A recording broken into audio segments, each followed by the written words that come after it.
Hey, what's up, everybody? Welcome back to another Thursday night, and we are back for another Beer Float show. Myself, along with Eric here, and hopefully, you guys are ready to talk and share some beer.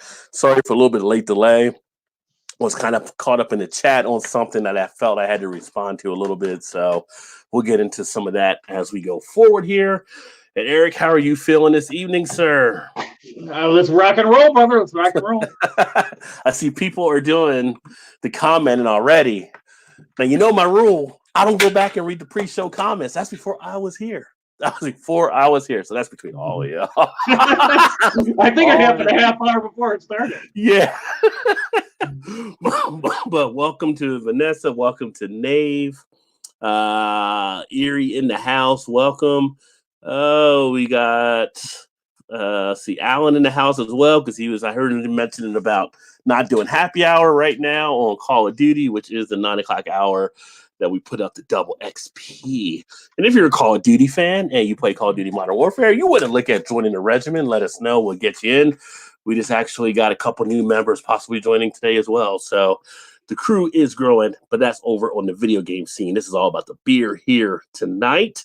And let's see, salutations going all around. Erie. Vanessa, what happened, Erie? She says, I want to join. She can join. She can get the Modern Warfare clan. Ain't nobody stopping her. Erie. Unless Alan, Let's see here. Vanessa, she got her truck done there. Looks like she got the tailgate and the driver's side handle. She was working on that last week, and now opens correctly. And she's now working on replacing the passenger side handle. She always does everything around for sure. Nay says, I'm at loose ends ATM between research projects and haven't found anything that catches my interest yet. Check out the hybrid Cuba monkeys. And as an old fart, I can say the door handles are important. Climbing in and out of windows is contraindicated. I couldn't even pronounce that word. Nave dropping that knowledge like he always does. More productive than me today, Vanessa. I crocheted a mini Marine uniform. Well, that's cute. 2 PhD folks had it 3D printed. What it represents is the important part, and we'll look into it. Nave says creativity is important. Erie, besides crochet, it also engages the brain. It's all about keeping the brain activity going for sure. Daddy's in the house. Big shout out DIP Outdoors, who started his channel and started doing some videos, so make sure you check him out. See, I told you that all you do is work is crochet. LOL. Yeah, so kind of get the feeling about Erie. I think she's just crocheting and playing with puppies the whole time. Hey DIP, how you doing? From Nave.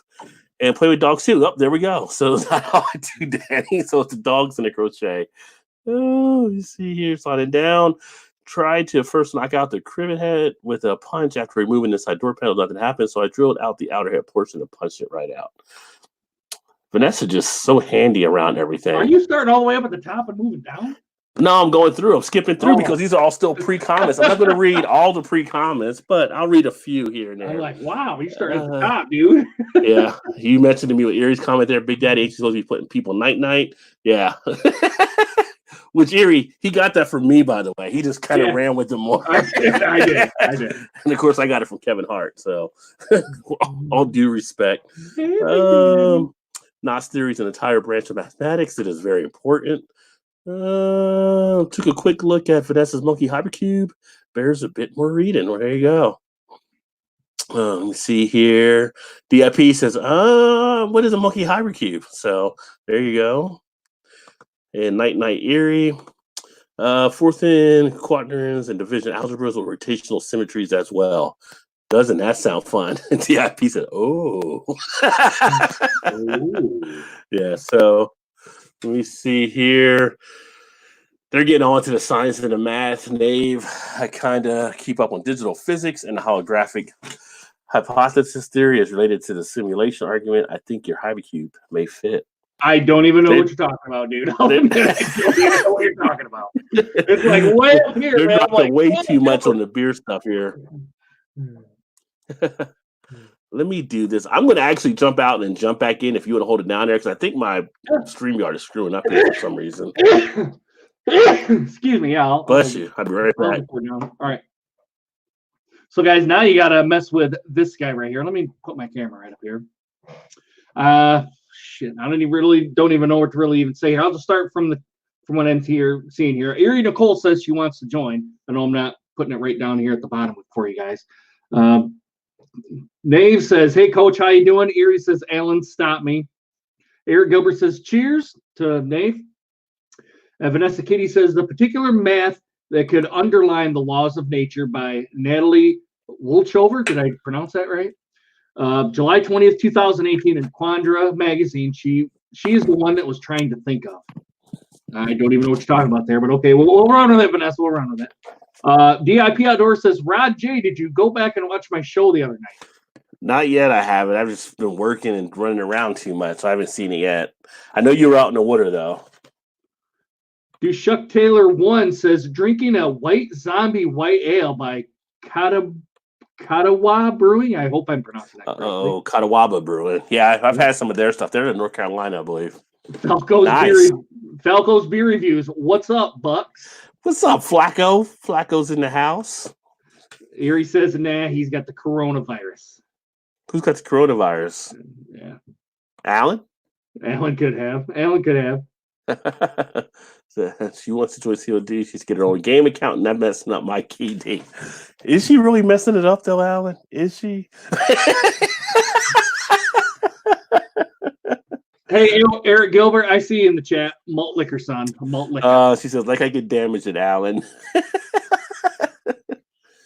Let's see here. Read that Quanta article. Fun stuff. And cheers, Flacco and Big Daddy. He's sneezing and stuff. He's got a little bit of a sneeze, but he's good to go. It's not corona. He's solid. My sneezes are violent, Erie. Very, very violent. Did you get your ticket, by the way? Oh, I got it. I did not. Get your ticket. Get your ticket. Put it on your phone. That way you'll have it. I'll probably just buy it when I'm right there. Well, yeah, I just don't know. I don't know if they can run out or anything. I just don't know. Oh, all right. I just don't know how they actually usually do that. I mean, you can buy at the door. It's still the same price, I think. Well, I think if you buy it online, it was 50. It might be 60 now. I don't know. I know it's 60 at the door. I think it's 65 now. No, don't go past 60, I don't believe. I thought I seen 65 on the website. Wow. Demand's up. My kill death just sits just under 1. So, yes, you can. Just under 1? Gilbert with the Malt Liquor Sons. Yeah, any coronavirus, maybe a 6-pack of it. Damn, well, that's just nasty. All right. So, the beer I'm actually drinking right now is one that I had a few of these left, and I haven't done a review on them yet, but it's the Land Grant Make Mine Irish Coffee Stout. I'm going to run out of these before St. Patty's Day, so hopefully I'll find some if I go to Jungle Gyms or somewhere around here. I don't think we get them at Party Source because I don't think they get the distribution, but out of Columbus, Ohio, Land Grant makes some good beers. Definitely recommend checking them out if you happen to see them. And what do you got there? Well, I got a local brew, guys. These guys are about 25 minutes, drive time, 25 minutes away from me. This is from the Lansing Brewery Company. I'm sure you guys, when I did the beer review stuff, I'm sure you guys are probably kind of know what I'm talking about. And I actually did this beer before. This is called the Velvet Villain. It's an Imperial Porter. Comes in at 8.2% ABV. Nice. And I'm already almost done with one can. And here it is. Yeah, so stouts all around. Yeah. It kind of tastes like a stout. It does taste. But even though it says Imperial Porter, it's a stout.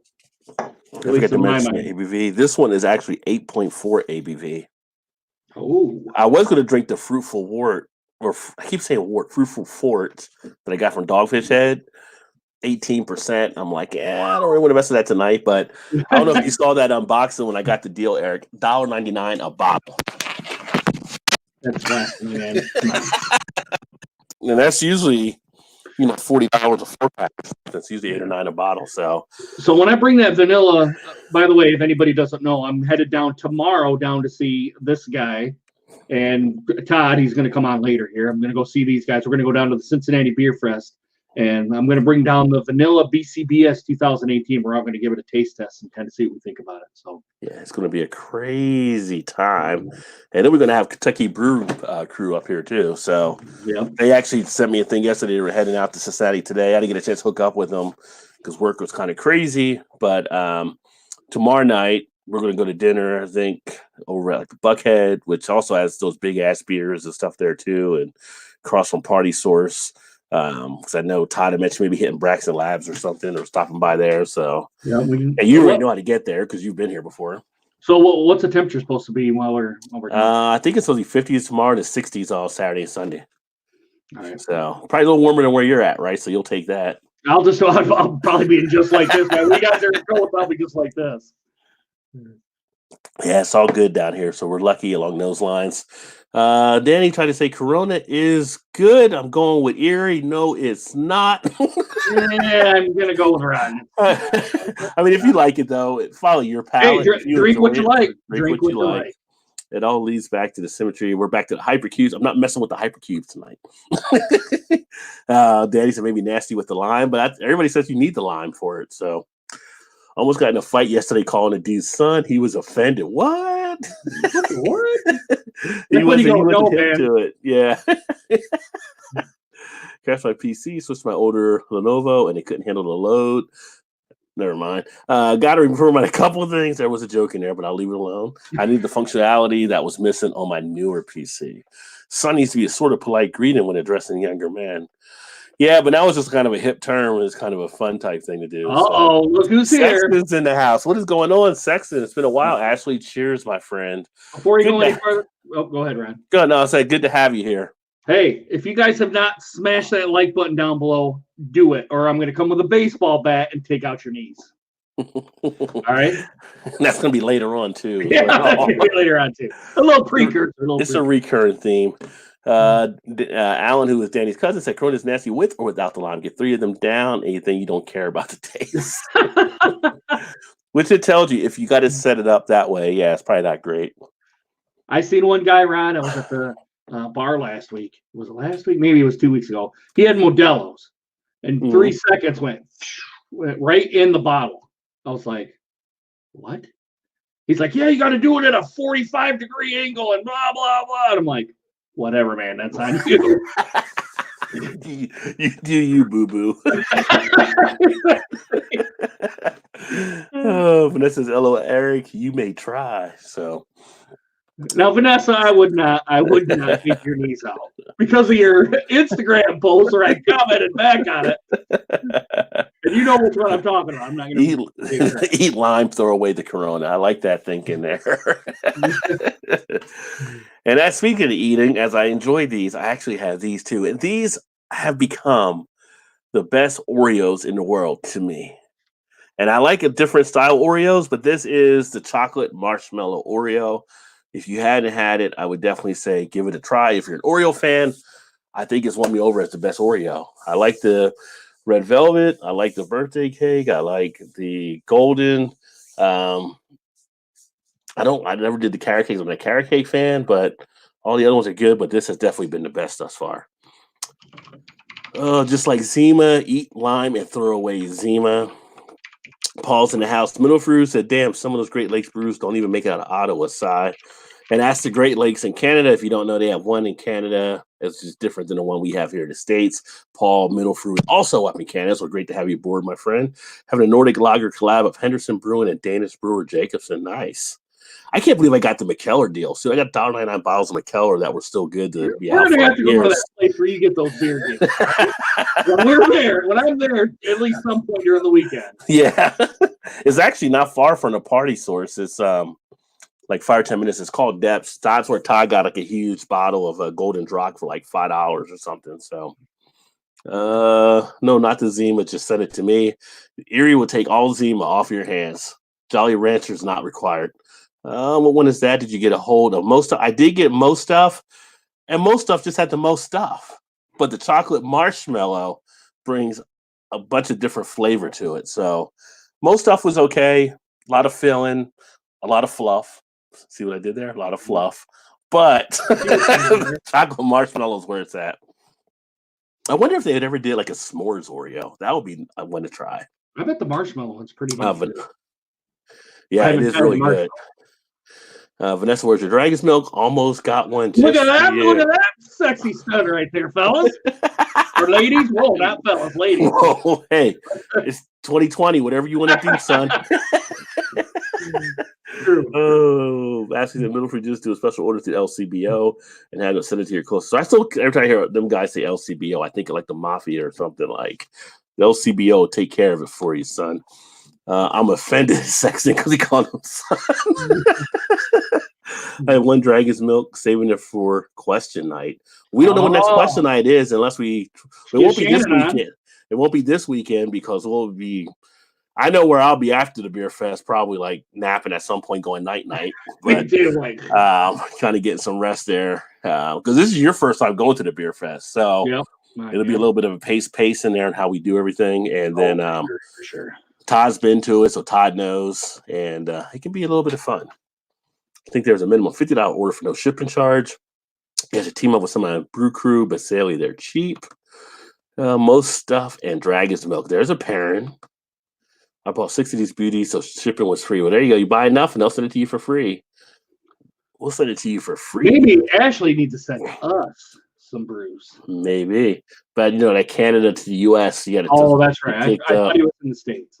Although, if you're worried about the coronavirus and you haven't gotten sanitizer yet, do not look at Amazon. $99 is going for an Amazon right now. Beer sanitizer. There you go. Sanitizer. Dark beer is your sanitizer. Funny story about alcohol. Door handles have a shipping charge. Go ahead, Rod. Go ahead. One of the guys here in the States they found out had the coronavirus at a point, didn't know he really had it. He thought he was like catching a cold or whatever it may be. So he kept drinking hot toddies and ended up finally going to the doctor and they found out he actually had it, but it was now past the stage where it wasn't contagious. But all he did was just take hot toddies the whole time he was going through it. So I'm thinking alcohol might have helped him out a little bit. That's all I'm saying. It's not scientific. There's no proof to it. I'm just saying all he did was drink hot toddies and he was okay. I kind of want to. It is way cheaper. Yes. But to me, this whole, and this is just my thinking here. I mean, I could be wrong. I think the media's got mass hysteria going on with this thing. Yeah, it is probably worse than like the common cold, and it can do stuff. But if you have a healthy immune system, your body should be able to ward this off. But if you're an elderly person or a newborn, that's when you really got to take precautions and all that. But like for me and you, Rod, we're probably gonna, if we get it, we're probably gonna be okay. Yeah. I mean, people that have died from it, there's been some underlying stuff with them, pre-existing condition stuff. And so, respiratory type thing. I mean, I didn't have asthma until I moved to Cincinnati years ago, but it's not something I worry about. It's not like I have to use like a rescue inhaler or something like that and everything. And honestly, it's kind of like if people there's one guy that got it, he's in his 40s. I think he's recuperating. I think he was the youngest that I saw. Children have been kind of missed on it. But most of the people that died were like older people as well, older than me. So yeah, and I could see like younger kids that with their immune system not developed yet having a hard time. Yeah. Mm-hmm. But people are buying sanitizer. What I do is wash their hands. Wash your hands. Well, wash your hands long enough, right? Not this little stick it under rinse type thing, They'll say like 20 seconds or whatever. They said if you can sing the song Happy Birthday in that period of time, you sing Happy Birthday, then your hands are washed long enough. Shower every day. Well, that's preferred even without the coronavirus. Just shower every day. I shower twice a day because when I'm done exercising, I love to say you're wrong just to disagree, but I agree. Who's wrong here, Erie? Yeah, who's wrong, Erie? Who really? Is it Trump? Immunocompromised person, see docs to catch before pneumonia sets in. Yeah. My age, my lungs will probably outlast my liver. Yeah. I mean, yeah. Too bad we don't have like a backup liver. We have 2 lungs. I mean, you need both lungs. We have 2 kidneys. So you have a backup kidney, really. It'd be nice. In his pitcher. That's like from his keg from Bruin, I believe. Oh, okay. I thought it was like a cannonball, like a Captain Morgan, one of the cannonballs there, and I had to. Anyway, keep going. And flu has a mortality rate approximately. With coronavirus mortality rate of 0.7, it's low, it's dangerous enough, but not worth all. Well, actually, from what I've seen, the mortality rate on the coronavirus is actually between 2 to 2.3 now. It's higher than what the flu actually is. Problem is, the coronavirus is new compared to what they know about it versus the flu, which we've got stuff against. Plus, at this point, we have so many vaccines against the flu that we prevent it a lot easier. When the flu first came out and they didn't have the vaccines, it killed a ton of people. What if you are a Buster or Twist and now they have to sing "Happy Birthday" 20 times? That would be a tongue tying. I would think you would definitely have enough time if you can do it. Well, if you were Twister, you might get done a little too fast. I don't even know where that came from here. Just remember, what does not kill you makes you stronger. Yeah. What is going on, Elbow in the house? Hey, Roger, Eric, cheers, brother. Cheers. Well, they found out these 2 strains of the coronavirus, COVID-19, one is more aggressive than the other. And the more aggressive one is kind of burning itself out according to research. Yeah. So of the cases, when I read something earlier today, across the world, half of the people already recovered or just about recovered. So you have different things. The things that's more concerning here, I think, is the cases they're finding that are starting up without any contamination of the people. They're just developing them somehow. Like in Washington, you've had 9 people that have now died from it. Some of those people had not had an outlet where they could have picked it up somewhere. So now it's kind of a situation. I saw one of the schools, Chicago, one of their basketball teams, they canceled their last 2 games. They're not going to go to Washington and risk it. So it's kind of like, is that a hot spot or something going on out there? We just had a first case today pop up, they said, in Tennessee. So that's a little south of where I'm at here, being in Kentucky. But you're going to have these things pop up, and then, they're going to have to work to treat them. I'm not totally freaking out, but I will say, like, our Kroger, for one, you can't get any sanitizer there. Like, they haven't had that in there for like weeks or whatever now since this happened.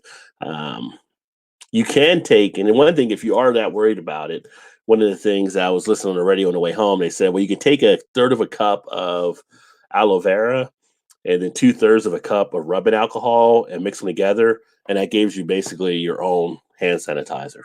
So if you are looking for something like that, you can make your own home concoction as well. Ounce in the Wuhan province killed 3.4, but outside raised about 0.07. WHO and CDC reports.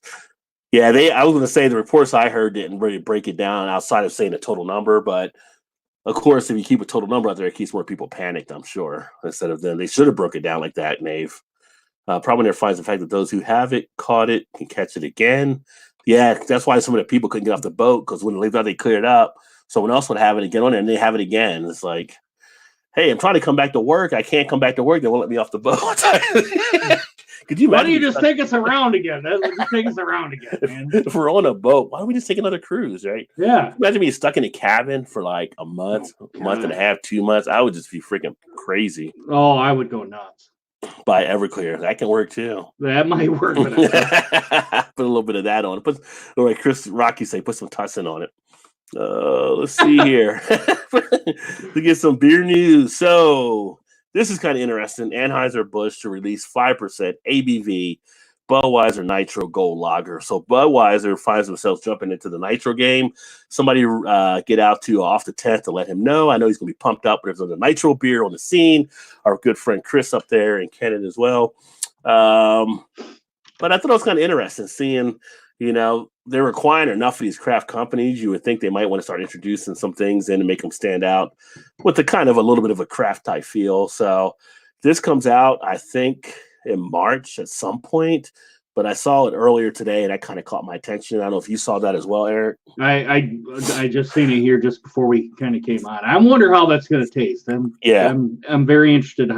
Being a lager fan, I wonder how that's going to taste. Yeah, I don't know if they have a widget in there or anything like that, how they're doing a Nitro, although I was watching a video earlier. I'm trying to think whose video it was, and it was Brewdog. They had one. It wasn't Dean, I don't think.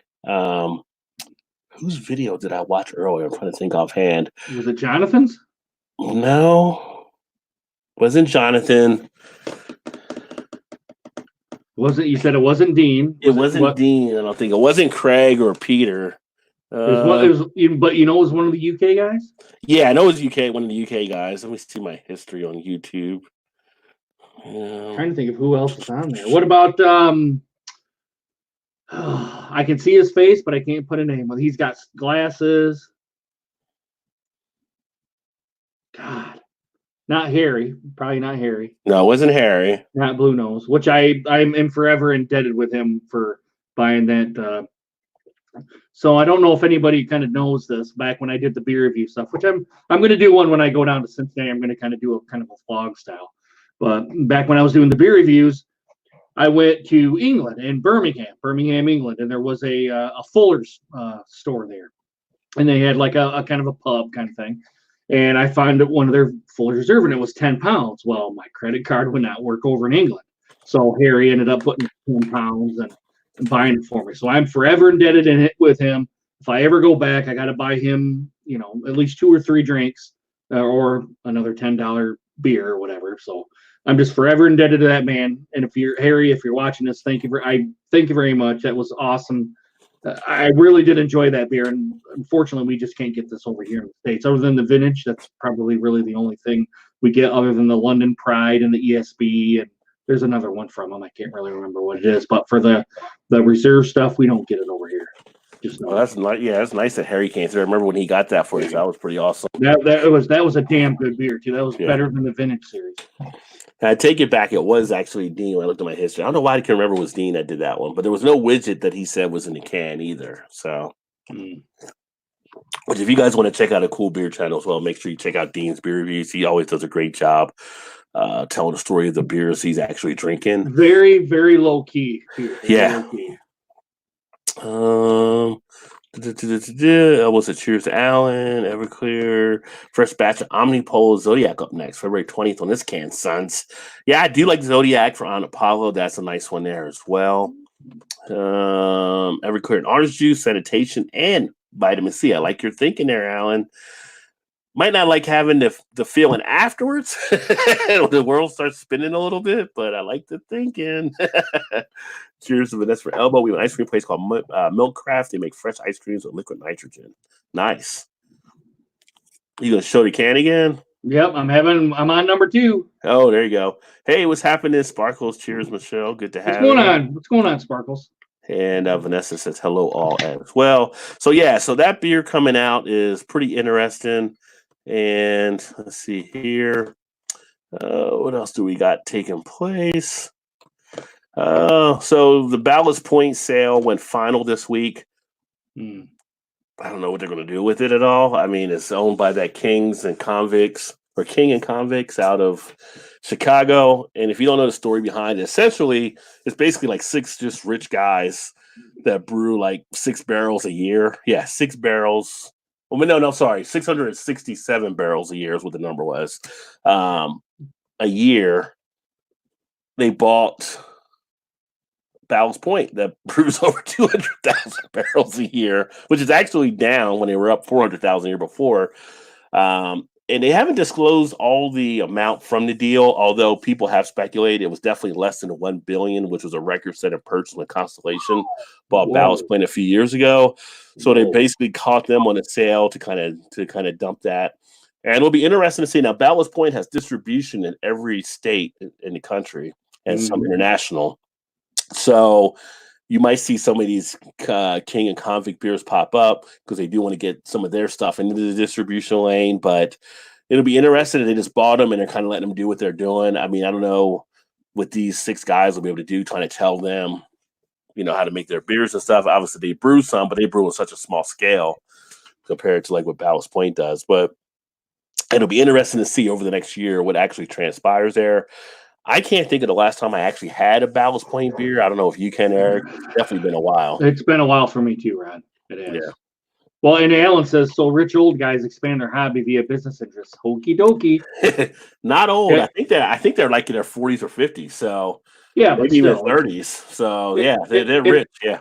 If they're only brewing, what do you say, under 700 it was like 667 barrels or something they said they brewed last year. And they're going to somewhere that has over 200,000. 200,000 barrels, yeah. What is it? For 400,000, yeah. That's it could either be like, hey guys, you just do your thing and we'll reap the rewards, or they're going to kind of go in and kind of stick their hands in their business that's going to fuck it up. It's one of the two.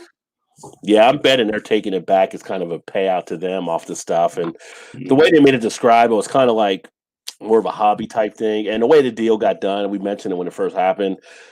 One of the guys was on a golf course with one of the executives and just asked him, what are you guys going to do with Ballast Point? And he's like, what do you mean? He's like, maybe we want to buy it. And he's like, you want to buy it? And he's like, I'm just, I got a group that's interested in it, and over the golf course, we decided to make this deal. Everything has a price. What do you want? That's what I would have said. The guy from Constellation went back. Hey, we got a buyer for Ballast Point because their sales have been falling off. So I don't know. You're right, interesting. Right. It'll be funny now because when they went under Constellation, they were seen technically not being a craft brewery anymore because of having them own them, and they're not a craft beverage company. But now with them being bought by King and Convicts, technically they're back under a craft brewing thing. So it'll be kind of interesting to see how the beer community responds. And I'm thinking more of the beer geek part of the craft beer community. Most people are just going to buy the beer if they like it, but it can get a little bit fickle with some people and how that actually works. Totally agree. Here he said, be back in a few minutes. All right, we will be here. Let's see what else. So Chicago bar owner, when he started his beer only diet during 40 days of Lent, he's already lost 18 pounds. Wow. This is the same thing that our guy did down here last year over at 50 West. He was actually doing it again this year. And I think last year he lost 40 pounds when he did it during that point. Go ahead. Finish up. No, I say so. Basically, during the period of Lent, all they drink is beer. Usually, the guy that did it here drank like 4 or 5 pints of beer during the course of the day, every day, no food. This guy started it. He was down, like I said, 18 already. He said the toughest was the first week because you missed the food. Plus, he works in the bar that serves food, so he sees the food, he smells the food. But he says he's to a point now where he's not even missing it as he goes through the journey. Now, what beer is he drinking? That's the key. It's all different types of beers because the whole thing with it, you can drink different. And remember, beer used to be a nutritional food for a lot of people back in the day. So instead of easily feeding some of the prisoners, they would have them drink beers that had the proteins and all that kind of stuff. So, you could drink a hearty stout, you can drink, barley. We can drink whatever you want to drink to kind of get nutrients. Obviously, I wouldn't drink 5 barley wines probably in the course of the day without eating. You probably would feel that. But you might. Yeah, you can mix some stuff up and go to do it. I mean, you drink like an oatmeal stout, for instance. You think of the basin using oatmeal stouts, you might be able to get away with some of that. So I know the 50 West guy, it was just beers that he had around the brewery. He would try different ones, different styles, and he gets some of the heartier type beers as well. Obviously, you got to be in the right job to do it. This guy's a bar owner. He owns the bar. The other guy was a head brewer. He's around beer all the time, and they drink over there. So don't do this if you're an office executive. Don't get high on your own supply. Don't go walking into the office like, hey, just like you just got off drinking 4 or 5 beers. It doesn't work that way. You have to be in the right profession for it. Yeah. Let's see here. Check the comments. The whole craft brew snobbery by some is retarded in Alan's opinion. Ballast Point makes damn good beer regardless. Yeah, for the most part, yeah, it's solid. It's like anything that people have certain levels of how much they may be into something, and you get a level there. I mean, we poke fun and we tease about different stuff. At the end of the day, like we said earlier, drink the beer you like. It's all beer, so just drink what you enjoy. No one should hold it over anybody else. Like, I know people that went to like a craft beer bar and someone will order a Coors Light, and people are like, you're in a craft beer bar, you're ordering a Coors Light? The person likes Coors Light. They're not ready for craft beer, or maybe they haven't found a craft beer they like. So, So there's Wicked Weed, and so does Wicked Weed. Some others bought up, same way. So Wicked Weed, Elysian, Goose Island. Goose Island, yeah, most notable of it because some of the people that would criticize are the same people that get to Bourbon counties every year. So you have these type of things that are taking place out there. Beer snobbery never looks good. Snobbery in general never looks good. So if you like freaking hams or Keystone Light, that's more power to you, dude. If that's the beer you want to drink, then fine. Which I drink it. I drink it when I'm drinking this. Yeah, there you go. Which I am going to get a hams at some point because I said I would review a hams. I was asked about doing a hams review on my channel. I think you're going to be surprised by that, Ron. Oh, I've had hams. I enjoy hams. It doesn't bother me at all. It's one of the more adjunct lagers that I do like. We reviewed Full and London Porter last night on BA101. Pretty sure Full was considered macro. Beer's really fucking awesome. Yeah, Fuller's make some good tasty beers. Yeah, they do. I actually did a Fuller video the other day. I forgot the one it was. And I was really impressed. I'm always impressed with some of the beers I get from them. So, you know, and I'll go out and I'll pick up like an Elysian. You know, if you ask me some of the better pumpkin beers, their Night Owl is one of the better pumpkin beers out there. It can be up there with some of the ones you see from Dogfish Head or you see from some of the other breweries. Their Space Dust, easily one a solid IPA that people always enjoy, that always hits the mark. That's always pretty decent. So they make some decent beers out there from some of these other ones. You know, even like some people will slam Golden Road because Golden Road is under AB InBev. Golden Road still makes some decent beers. More in like their fruit series. If you ever have their fruit series or cart series, they have some really decent beers that take place there. So those are ones to definitely check out as well. And then there's Todd and Shannon. What's going on, guys? Hey, what up? What's up? What's happening? Shannon, I'll see you tomorrow. Well, I'm glad. I'm glad you didn't flake. Hey, you better be giving me a big old hug when I see you. You have no idea how big of a hug I've been saving up for you guys. Don't wish that, dude. Yes, don't wish I'm that. a hugger anyway, so yeah. She might strangle you. I might squeeze the life out of you. Ooh, Shannon. Don't talk good. Hey, now I'm still gonna be there, so don't be. That's not my dirty talk. That's not my dirty talk. Hey, Todd, that vanilla's waiting for us. I'm gonna bring something too. I got something down in storage. I'll bring. Storage. Yeah. Storage? We got some storage. And storage. Yeah, it's fucking. You mean the beer cellar? In the cellar. Okay, we'll make it professional. And You mean the shit room in the basement that collects all our junk? in the storage. Oh, okay. Yes, storage. Shannon, I want where my beer fridge is. I want that Schlitz malt liquor kind. It's never gonna happen, buddy. Come on. When I die. He's gonna will it to you. I'll probably be dead before you are. I doubt it. I guarantee you take better care of yourself than I take care of me. Yeah. Sorry, we were late. We had some good friends come over and had some really good news for us. Yes, the best news ever. I'm gonna be a grandma. Your daughter's pregnant? No, not my daughter. No. Not my daughter. Kind of like good friends of ours. I would expect Todd to have a shotgun if that was the case. Yeah. I'd have my PKM ready to go. Yeah. Todd said you some good friends that came over there. Yeah, like the last place I was a nurse, this little young girl, she was like 21, came in and she was a CNA, and I took her under my wing and we became like super good friends.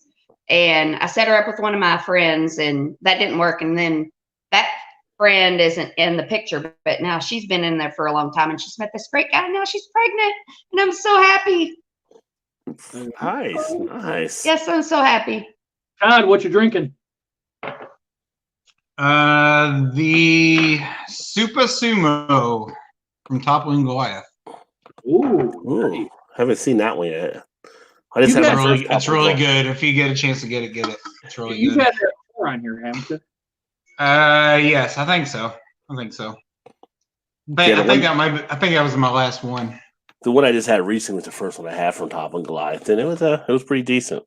Yeah, they make some solid stuff. We get pretty good distro from them now. And actually, surprisingly, like when they come out with their like the Pseudo Sue or whatever, it's maybe 10 days old once it hits the shelves here. Yeah, that's pretty good. Which is phenomenal. Yeah, for distribution stuff, it's really good. Big shout out to Beerman. Says, hey guys, cheers. Welcome, Beerman. Another great channel. Check out there. Eclectic Beer. Cheers to Beerman. And cheers to Eclectic Beer. And hopefully you guys are checking out everybody else in the comments if you don't know them as well. Some great channels, great people here. Elbow said, cheers, Beerman. Nessa says, hello to Shannon and Todd. And Eclectic says, the Golden Road I bought one of their beers from Wally World, and it was pretty decent. Not the best, but it was crushable. Depending on what you get from them, they have some average, I would say, run-of-the-mill.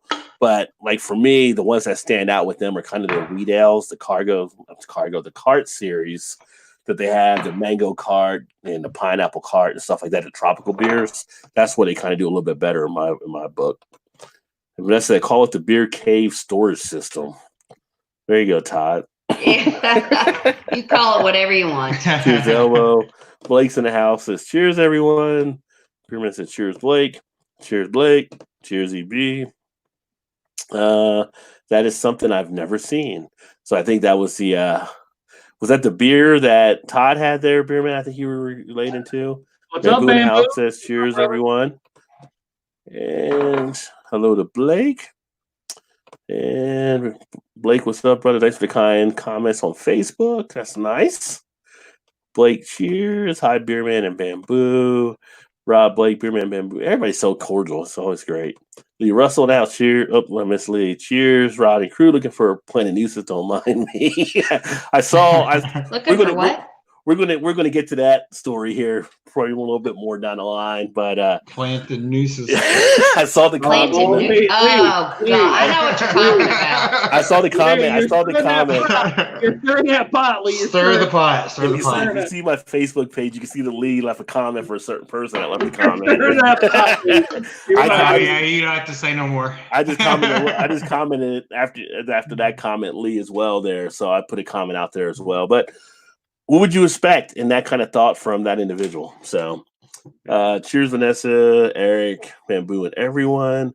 Great, I got called away and all the troublemakers show up. Hey, folks. You knew it was going to happen sooner or later, Nave. And then Bamboo says hello to Lee and Nave. And cheers back to Bamboo. So, yeah, we'll get to that one. That'll probably be the capper when we get down to that story or so. The night capper. Depending on it, because that might have a little bit more of a conversation piece around there. Yeah, let's not talk about bad shit. Oh, we're going to talk about it. I had to talk about his beer. It's beer related, so I had to talk about it. So before we get into the beer stuff, so our friends that were over, I've got a new regime mate for our COD. Yeah. And apparently he talks like he's really good, so we'll see. Yeah, we'll see how good he actually is. He said we'll play the 2-on-2. He's like, you can be on my team and we'll just play the 2-on-2 and I'll take care of it. No, he's in his 20s. Yeah, he's like 20. He's 28. So all they're young. They're youngsters. Yeah, they're youngsters. So we'll see. I'm helping out the team is what I'm trying to do. Well, we played with Jamie earlier. Jamie did really good. So I sent him an invite to actually join. He did pretty good.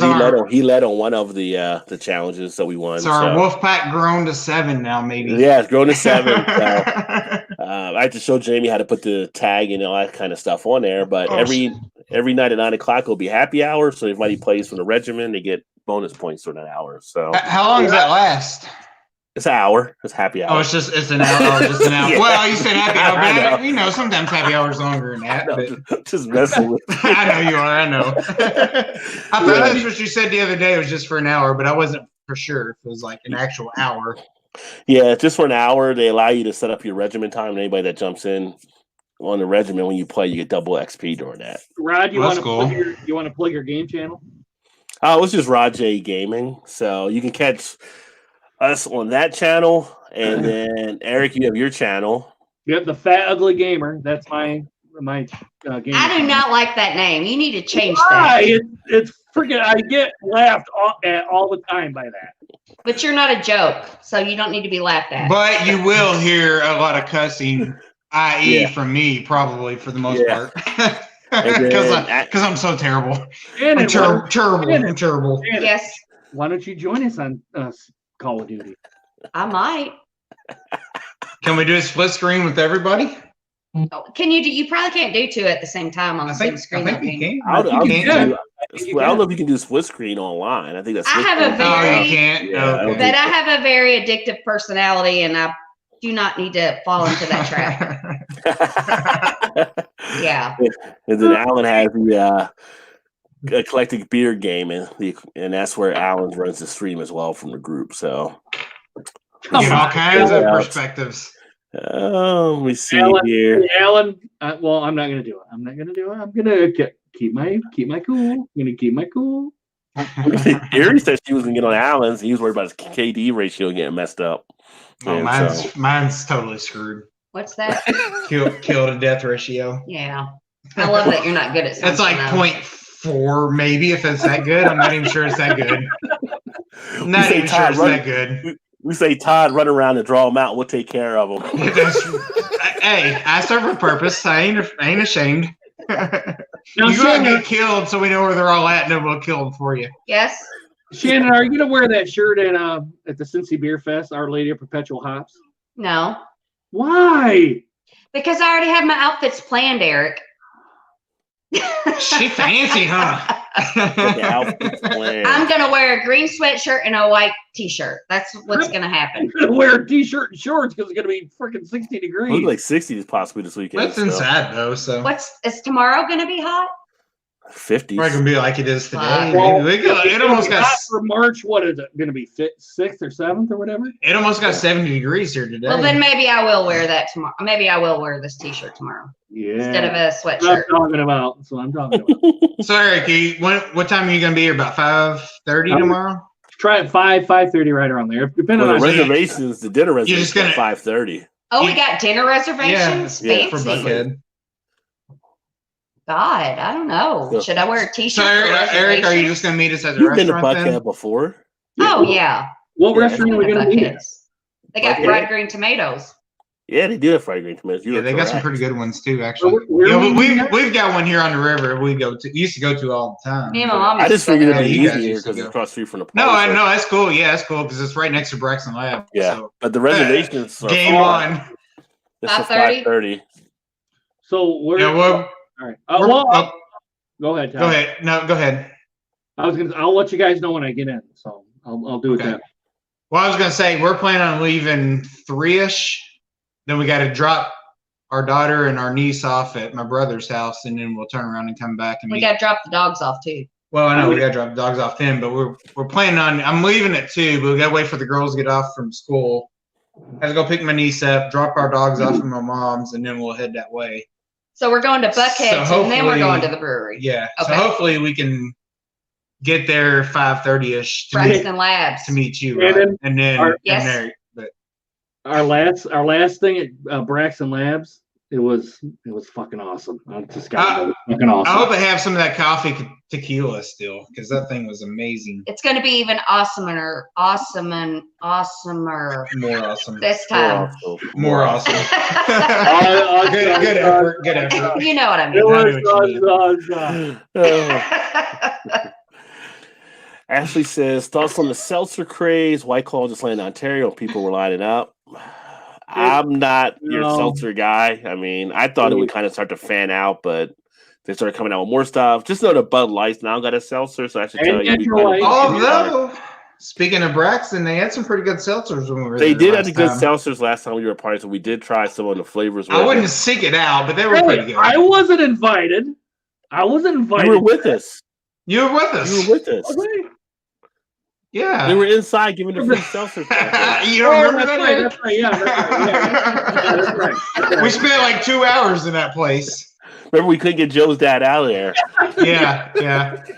And we were making so much commotion, Shannon. People were coming to see us. He was too busy looking at the shot girl down the aisle there. I think. I'm sure you heard that story, Shannon. Didn't you? He loved about the shot girl. I haven't heard that story. Yeah, the Jim Beam sales rep. He was in love with her. What was so great about her? Well, I never went over there, but he was trying to get me over there. Me either. He's like, come on, guys, you got to go down here. Eric, what was so great about her, Eric? Jack pulled me down there. I'd like to meet Jack. I would like to meet Jack. Awesome. Hopefully, we get to meet him this summer. Guys back down here again. Well, Shannon, what it is we were making so much commotion that people started coming towards us, and they were. We were like, oh, you gotta try this. You got, we're instantly turned into sales reps. Yeah, we were pushing more to stuff than they actually I think we were. Yeah.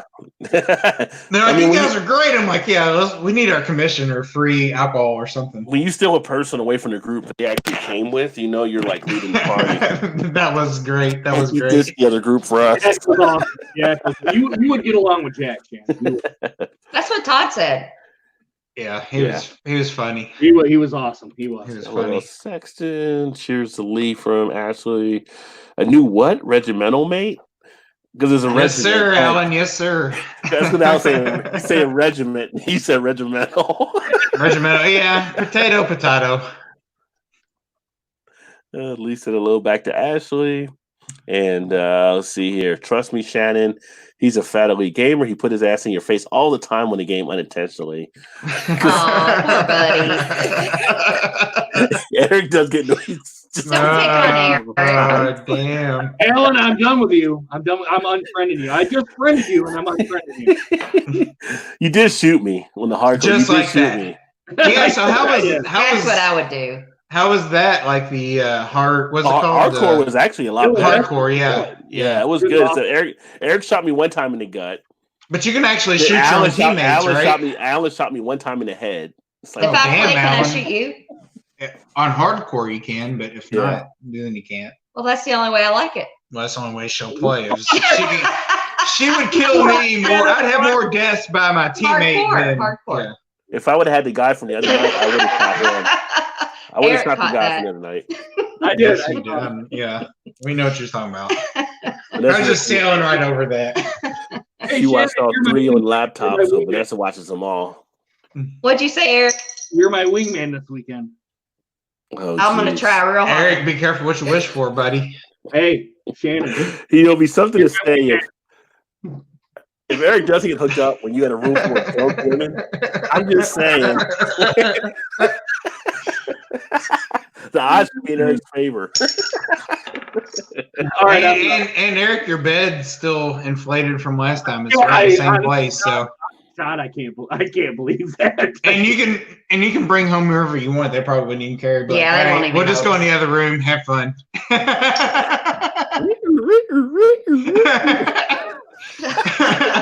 we're gonna like, yeah, she saw just an air mattress. Like, I can pop, but I'm not gonna be like that. Then I'm just teasing you. Come on, Eric, live a little. I would live a little, but I'm not gonna go into somebody's house who I'm just live your life wherever your life is. Live your life wherever it's at. God, Shannon, what do you think I am? She might take Eric home. Might be Big Daddy. A human being with needs. That's what I think you are. I need a T-shirt that says Big Daddy. There you go. Big Daddy, right along here, Big Daddy. So we call my uncle. That's what I call him. That's what he goes by now, though. Yeah, I gave him that name, Big Daddy. A long time ago, Big Daddy. Alan said he thought you used to be able to play split screen while online, so maybe you guys can play split screen. What respawns you makes you stronger. Alan. Call of Duty. Vest Kitty should be indestructible at this point, then. Yeah. Laughing there, Eric. Were you that drunk? Yeah, he wasn't really that drunk at that point because that was like the first stop on the tour. But wait. He couldn't remember it. You guys fed me all that beer, which is 12+%. Then I had whoa. We didn't feed you anything. We told you we were getting the Dark Charge bottles. You wanted to get the fight as well. Yeah, you're a big boy, Eric. That's like, fuck, man. Don't be blaming. We clearly told you the ABV and the bottles we were getting. We were too busy thinking we were ripping them off. Hey, Eric. Sure. By that point, I was like, oh shit, dude, I'm gonna be sleeping by like 3 in the afternoon. Hey, Eric. I will say, Eric, don't worry. Todd will take care of us. What was the brewery we went to and that food truck was amazing? Was that was Street Side? Street Side, yes. That was phenomenal. I gotta get my reading glasses. That shit was good. Here. If we go back to Street Side, I want to go back to Street Side. Street Side's a good brewery. We can, yeah. But we go to Braxton tomorrow, and then after dinner, and then anywhere else, or no, that'd be it. I got to see what the wife wants to do after dinner. If she wants to go over there, grab a couple or not. Of course, when we go to Buckhead, they have like 25 taps there, and they have they have the happy hour thing where you get like a 25-ounce thing. I think it's like $4 or something. Nice. So our Buckhead's pretty good too. My brother, Shannon's brother, used to go there all the time. We may have to meet up at Braxton like Sunday morning or something. Stuff back. They did come out with one of their. The three of us to go, if nothing else. They came out with their marshmallow something stout, I believe. So. Hey, you got glasses on? They're reading glasses. I'm trying to read the comments. Oh, all right. She has contacts and has I'm like reading glasses. Todd calls me Velma. She's like Velma from Scooby-Doo. Yeah. I should be like, what is that? What are you? If I don't have my contacts in, like I can She literally can't see nothing. But I have my contacts in, and now I'm an old lady, so I need reading glasses too. Well, I got the contacts in and the readers, so you're in the same boat then. Yeah, but like, look like they're tinted. Like I look like I have look like Stevie Wonder. Sparkle out of your hat too, though. Yeah. Yes, you will. I'm trying to think what Beth was saying would improve. It's small, so yeah. I was talking about Alan will improve, I believe. By the way, Rod, is this your 5-year anniversary? So congrats and a big cheers. No, it is not my 5-year anniversary. Next week, though, right? That will be Monday when I do a show. Monday night, 5-year anniversary show. Congratulations, man. Well, thanks. Can't believe it's been 5 years on YouTube. Yay, Rod. Yeah, been around for a bit of time now. It's kind of crazy. So you're going to be an OG here shortly. Tell some stories and stuff. I've seen some people come and go. Quit judging me. Oh my God, that one's like half full. Right? Let me just smash that button piece. Always expect that. Eric, just ribbing you, homie. Just ribbing you all in love, homie. Mm-hmm. Look, I got like hardcore teach you not to run in front of teammates. That's what Vanessa said. It should teach you not to run in front of teammates. You're right. Oh my God. Yes. I'll be right back. I got to get my reading glasses. Then you get reading glasses. Like a whole beer. I'm going to finish my beers. It says, hey, Bamboo, Vanessa, cheers. Vanessa, you would think, so Alan says, right? You would think they would learn, but, Vanessa says, hello to Beer Man. There's White Claws everywhere, but I'm still waiting for the Dolly Ober Totally Piss Sons. I don't even know what that one is. Hey, Big Daddy, Beer Man said. Rod J and Panel, have you seen the game Escape from Tarkov? I have not. Is that a video game? I have not either. I don't know. I would assume, but yeah, it says the game. Vanessa says she has it collected. She watched Double Dog Gamer play it. I'll have to check that out there. These glasses are too strong. I got to get lesser. Vanessa, Octonians, YouTube search, why do prime numbers make these spirals? These guys are even Vanessa in the math. I'm going to leave those alone. Pretty interesting. So old ladies wear glasses. Oh, I've worn them since 1966. Yeah, I've worn them since the 5th grade. I have 5 tabs open, mostly reading that Quantum Magazine article while listening to the chat. There you go. And Blake Seasonhouse, welcome. My favorite people reviewing beer. Well, thanks, Blake. Appreciate that and glad to have you here. Escape from Tarkov is a FPS, RPG type of game. Looks very interesting. All right. Take a look there. And then we're back to the math. So I'm not going to mess with the math there. Vanessa. I'm not thinking while I'm drinking. No thinking when drinking. I'll put that on a t-shirt. No drinking when thinking. There you go. No thinking when drinking. Yeah. If I'm a drinking, don't come a thinking. Let's see. Fans are rocking, don't come and knocking. So suspect punches man after being confronted for drinking his beer at Chesterfield Township Bar, police say. Kind of interesting. So basically, it was funny when I was reading the story because I just imagine like a Debo type moment from Friday, as far as this guy came. You're there, you get up, you come back to your table, and a guy came over and drank your beer, and you said, "That's my beer," and the guy punches you 3 times. It is your beer, but this guy's upset that you called him out on drinking your beer, and then you get your ass kicked on. And it's like little Red beat up in the chain. It's like Red getting beat up in the chain taking on Friday. Like, what the hell, man? If someone punched me 3 times in the time, like, what the hell are you doing? What the hell are you doing? But yeah, the guy got up, left his beer there. Some other guy came over, drank it, and when the guy complained to the guy drinking his beer, the guy then whipped his ass, essentially. I think that's when you called a night at the bar. Like, okay, I'm done. I'm done for the night. I'm going home. This is not going to work for me here. That's I'm done. Yeah, pack it up. Boulevard releasing Worth the Wait beer to celebrate the Chiefs title. So Jeremy Vincent, who's not here tonight, but he's a big Chiefs fan. But all you Chiefs fans out there, Boulevard's releasing the beer just for you for the Chiefs that won the Super Bowl. So that's pretty cool there as well. And nothing else yet in the comments that I see there. Shannon and Todd are telling secrets about something. I don't know what. That's Blake. Tell him to watch and comment. Oh, is he? Oh, no, a friend that was just over, I was saying is going to join us Call of Duty. We told him to go home and watch because we were going to join. I told him to comment. And she just was messaging telling him to comment on here. So trying to get you some more subs, Rod. No, he's the new daddy to be. They're really cool. Like they're younger than us, but they're really super cool. They're the best. They're the best. Well, that's cool. Well, it's good that it worked out there. Yeah. And they inadvertently asked us to be their godparents. Yes, for a little bitty baby. Yeah, maybe. So we're not sure yet. Yes. Yeah. Does anything really come with being a godparent, though? I don't know. Oh, you know what's going to come of me being a godparent? I'm going to be at their house all the damn time. Right, it means we're going to have to move in with you because we're going to be broke. That's what that means. That's what that means. I'm going to buy that baby everything. We're moving to Kentucky. And we're going to I just don't know. I mean, I just don't know what the whole godparents thing actually brings. I mean, is there? It just means like an. If something happens to them, then that means you're there as a backup if something happens to them. But outside that's all. You're right. Outside of that, I'm going to be attached at the hip to that baby. That's what that means. She already is. I am, and it's not even born. I'm so excited. You have no idea how happy I am. You had baby fever. I'm not having baby fever. I don't want my own baby.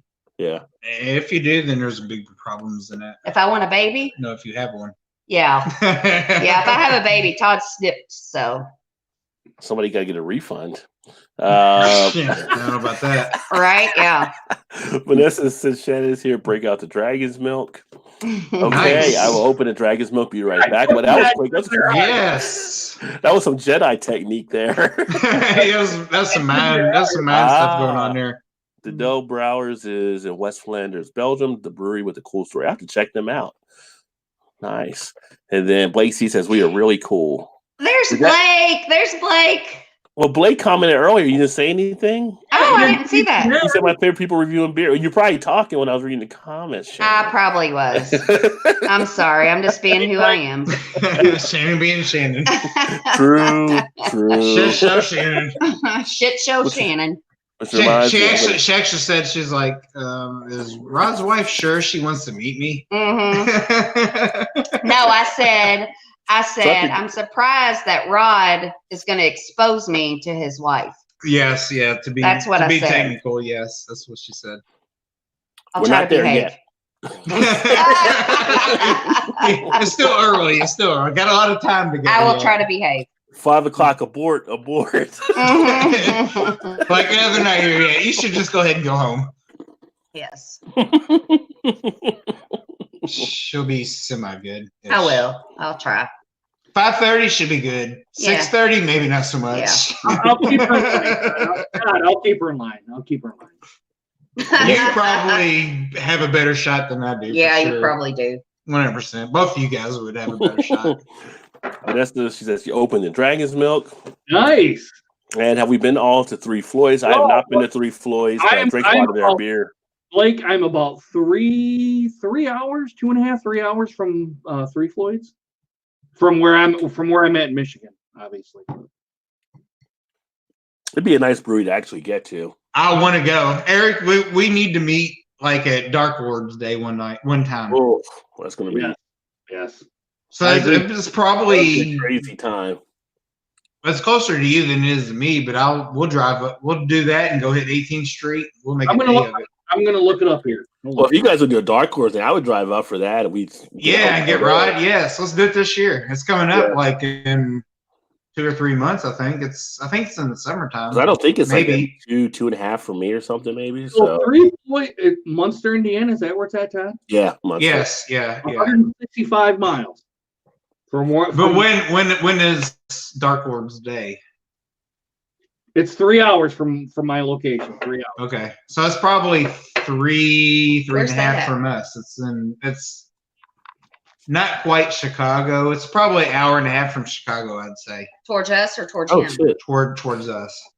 Dark Lord Day is May 16th. May 16th. Okay. Can we pull it off for this year, or we gotta wait for next year? Oh, come on. Let's not be pussies. We can do it this year. No, but honestly, like I've seen so much stuff in the last couple of years where like the bottle shares is so ridiculous that people will get drunk and fall down before Like people or be on the floor. People like on the floor there. even like anything even starts, like they're already getting sick and hammered. So what day is it? May what? 16th. I'm off. Oh shit.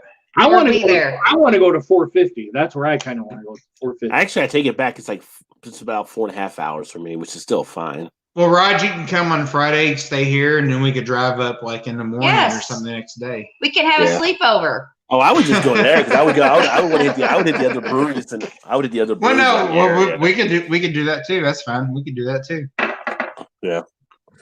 Eric, you should come down for 450 North. We could do the Eric. I want to do 450. Let me see how far 450 North. Actually, Joe and his dad were talking about coming down at some point, maybe for that. Oh my God! Maybe this Joe year. and his dad. So you guys all come down. We could just go for the Maze. The Maze. No, the Maze was not that great. No, but the breweries and stuff that they it'd be better to go on a day without the Maze. No, that was really good. Like they had a lot of good breweries. They did, but it was too crowded. Yeah, it was still good.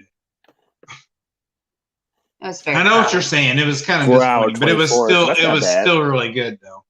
So it would be less than going to Cincinnati. Yeah, I think 450 North is closer to me than actually the other brewery as well.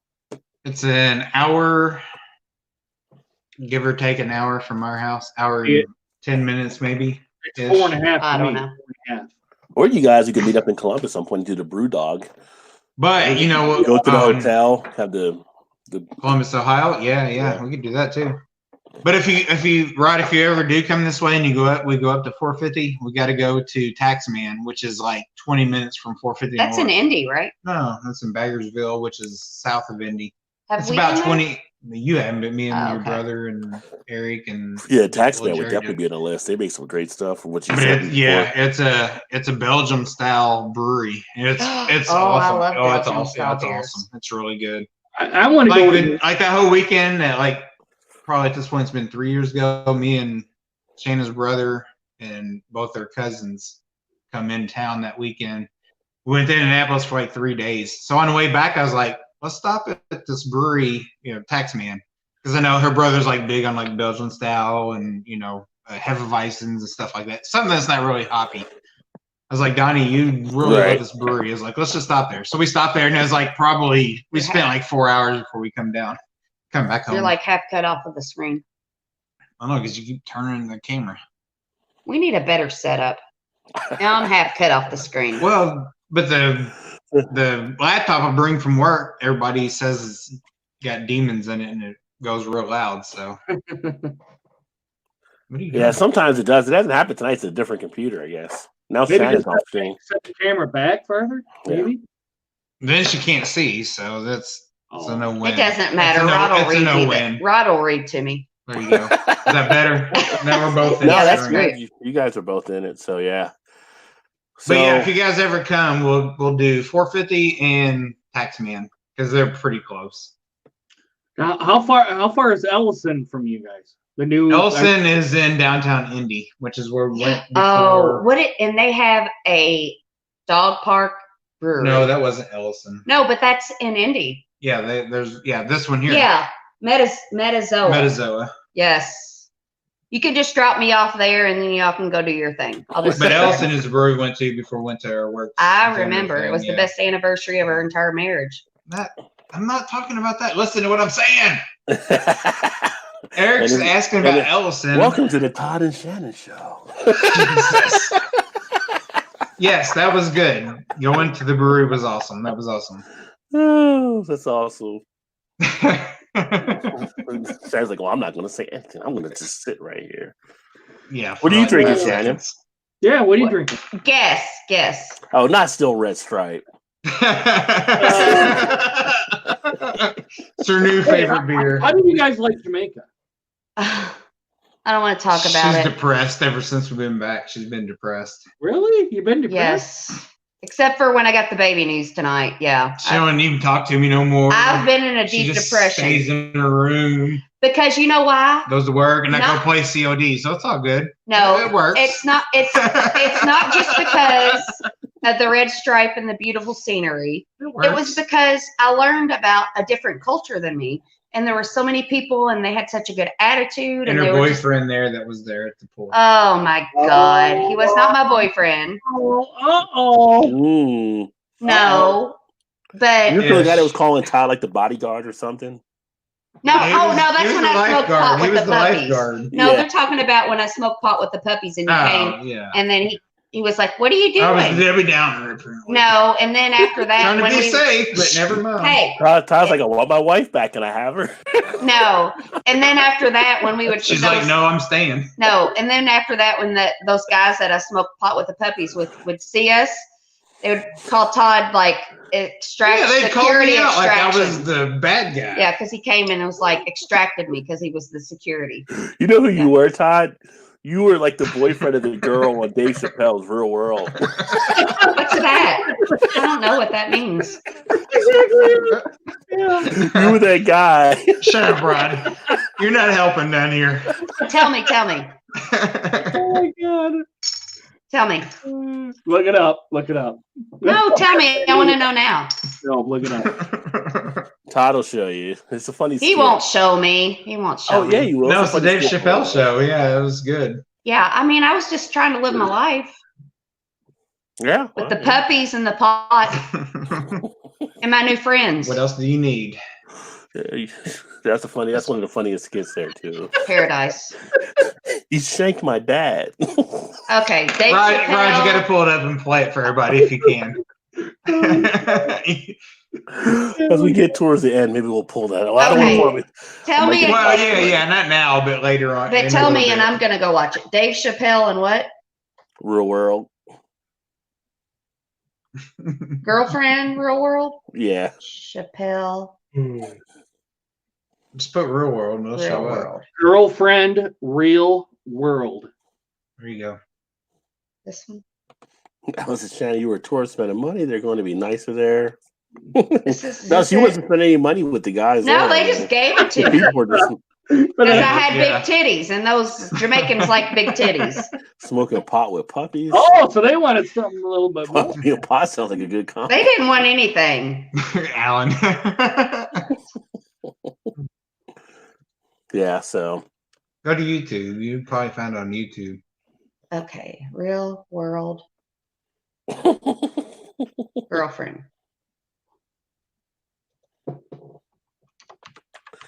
There you go. PS3 emulator. I still got a PS3 here too. I do too. Hey, and I'm not bragging about big titties because they're not pretty because they're really old. That's just what I'm saying. Really. All right, I'm gonna watch this. She's going to watch the skit now, so. Shannon, you can turn the camera a little bit to get yourself in frame. Yeah. Welcome to my life. What? He said, "Fix the camera so I get on the screen." I was like, "Welcome to my life." Oh, let's see here. So, the other beer story kind of touched on it some here. So, obviously, you talked last week. We mentioned about the Miller shooting that took place out there, but now there's other stuff coming out to shed some other light, which is kind of troubling and concerning at the same point for some of the underlying issue and the stuff that's actually been coming out has actually had other workers confirming what the shooter basically, I guess, indicated issue. Not that in no way is this to quantify what the shooter had done there, but there are concerns around what happened there and the way that Miller may have handled things. And essentially, it's like a next stage level of something that from like a founders type thing, basically. So it's kind of interesting, something to keep an eye on there. The whole thing with the racism angle and all that kind of stuff taking place. It'll be interesting how that plays out. They basically said they tried to address some stuff in the past, but no one knows how much they did actually address. But this was like 5 or 6 years ago when stuff started happening. There were things written on walls. There were things being said. And there was 21 complaints filed by employees, and none of them were from the shooters. The other employees are kind of backing some of the issues that take place there as well. So it's just kind of an interesting thing. It's kind of like, I don't really drink a lot of Miller products anyway, I know some people aren't drinking them as much behind all that kind of stuff.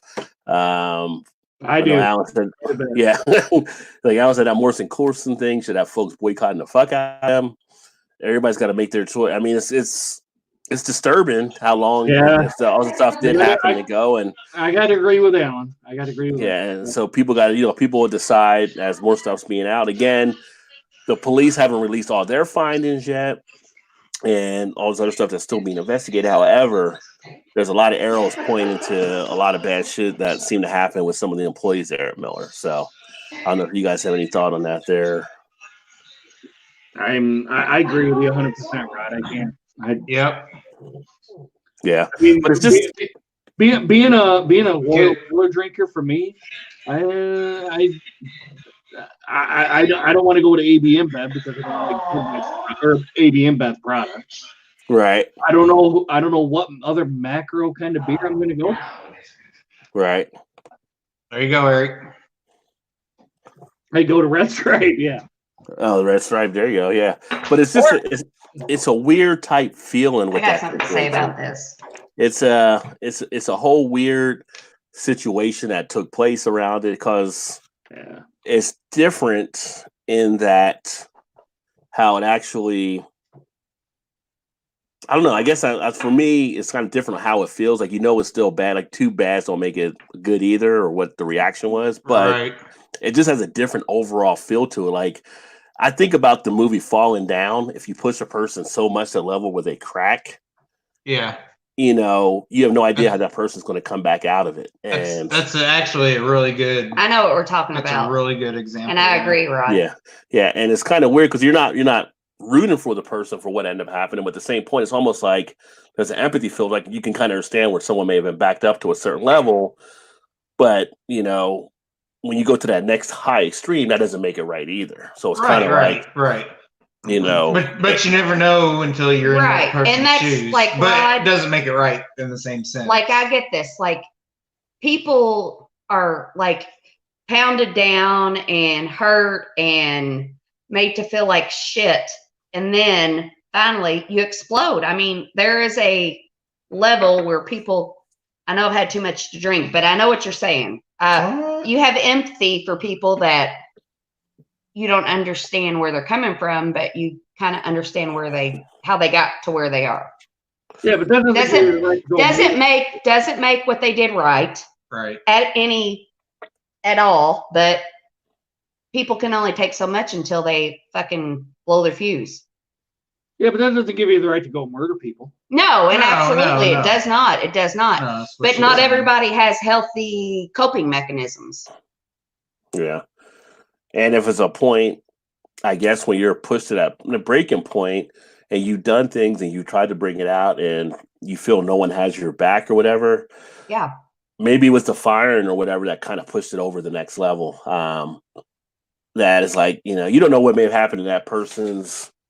He got fired. The wife might have pissed at him or something, and it all just kind of get like snowball. It's like falling down at once. You just lose that reality. Yeah, it's a mental health issue too. Like kids that fucking do that. Yes, they go in and they do all these horrible things, and it's like, okay, well, their brains aren't where they're supposed to be, and that's where their brain takes them. It's not right at all, but people have a point and then they think about shit, and I know what you're saying. I totally know what you're saying. And I don't condone any of that shit at all, but it's just kind of like, why did they do what they did? If you were who they were, I get it. Because I know what you're talking about, and I read all about it. Feel, right. Mm-hmm. I mean, it's not like, something where you see like a Dylan Roof or a Timothy McVeigh, where it's kind of a person that went in. Although you can say those people may have victimized at some point too. It got him in that mindset. But all the neighbors that came out said they knew this guy, whatever. So he's the kind of guy give you shirt off his back or whatever. But you just don't know. When somebody can snap, they just snap. It's like they do. They're not part of reality anymore. But to think that all of this could have been possibly avoided if people would have took other actions and did human decency. Yeah. And not even if this was just one guy that like I said, the 21 complaints were from other employees. So there was enough of a trail going back now. And I don't even know if the people, because they haven't released that, the people that did get killed, were they the targets even? It could have been bystanders too. So now you got other people involved too. So yeah, it's just a mess. So I think they're trying to figure out what to do, because I know lawsuits are going to probably come and all kinds of things and handling it, but it's kind of like this and the founder stuff, and it's just in 2020, it's just so stupid to have these conversations still taking place and these issues and people not addressing them and handling it and just not getting out in front of when things like this happen. You're right. Really, Okay. It really is. So I had an epiphany, and I told Todd this, and this is we'll talk about this after we're off air. Yeah. It's a deep conversation, but I do want to talk to you about it, Rod. The deep conversations with Jack Handy. I used to love those. Yes. Saturday Night Live. No, but I just watched. Those skits were great. No, but I just watched the Those video things you were great. talking about, and it was like a white guy being cuckolded. Is that what you're talking about? No, it was the girlfriend that was messing with the guy in the apartment. The white guy, and then the black guys came in and took over. That's and then the white guy watched. That's a cuckold, right? Well, I never thought about being cuckold. It was just kind of like he was watching it while somebody else took his wife. That's a cuckold. Okay, well, I don't think any of us were looking at it that way, but I guess it is. From a comedy perspective, no, but yes. So you were saying the guys I smoked pot with the puppies wanted to have sex with me while Todd watched. Is that what you were trying to say? I don't think you said that. Good God, no. That's not what you said. Well, then what am I missing? I don't know. What are you trying to say? It was funny. Did I watch the wrong video? You may have. Was you it missed Ron? the whole thing? And the whole thing when you were in Jamaica,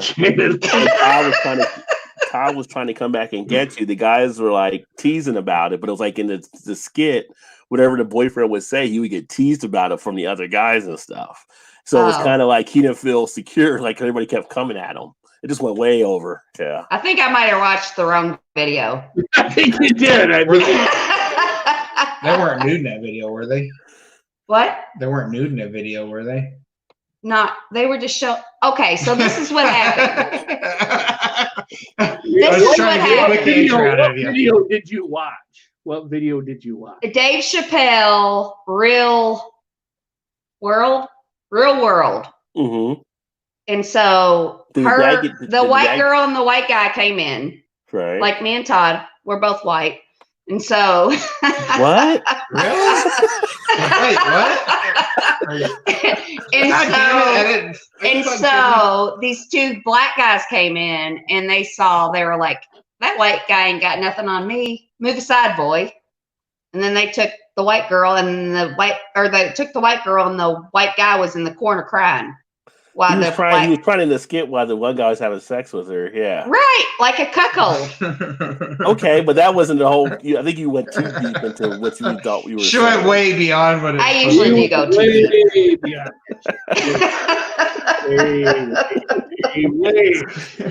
You're the person in the audience the comedian hates because you like way dissect the joke too far. Yeah. But I still think it's funny. Oh, let me see here. Maeve says, had the old PS3 and PS2 sit on the table. Both work, no cables, no wires, though. They got lost in the last move when we bought them. I don't have a PS2 anymore. I may not. I like my PS2. I had the PS1 when it came out. Alan said, sound like it was way worse than Founders and for far longer since new allegations have been coming to light. Also doesn't help. Probably the Milwaukee's listed as one of the top 2 or 3 places where segregation still exists heavily. Yeah, it probably doesn't help there too. Yeah, there's more stuff still coming out. I think that's why they're trying to not release too much in these communication statements so they can find out all the stuff and get it done. How much did the management actually know there? I don't know if it went further than with Founders. Again, with Founders, I actually am somewhat knowledgeable of the person that brought that suit against them, but there's other issues that taken place, not just in Founders where he was, but also as the Founders in Grand Rapids. I don't even know if they did reopen the one in Detroit. They were supposed to, but I think they postponed it. I did. So they're still having some issues there as well. It was funny. I joked on something earlier today. I go, maybe Miller should have bought Founders and they could have matched them up together. Why not? Yeah. Why not? Go grab nothing gives you the right to go murder your coworkers ever. Yeah. So, I mean, no one is saying that anybody has the right to do that for sure. But there's just some situation around here where it's definitely different than what some of the other stuff doesn't. That doesn't resonate as much as some of the other stuff. Again, if you think of it like in the falling down type situation, it's kind of like a person pushed and broken is different than maybe like a psychopath, so to speak.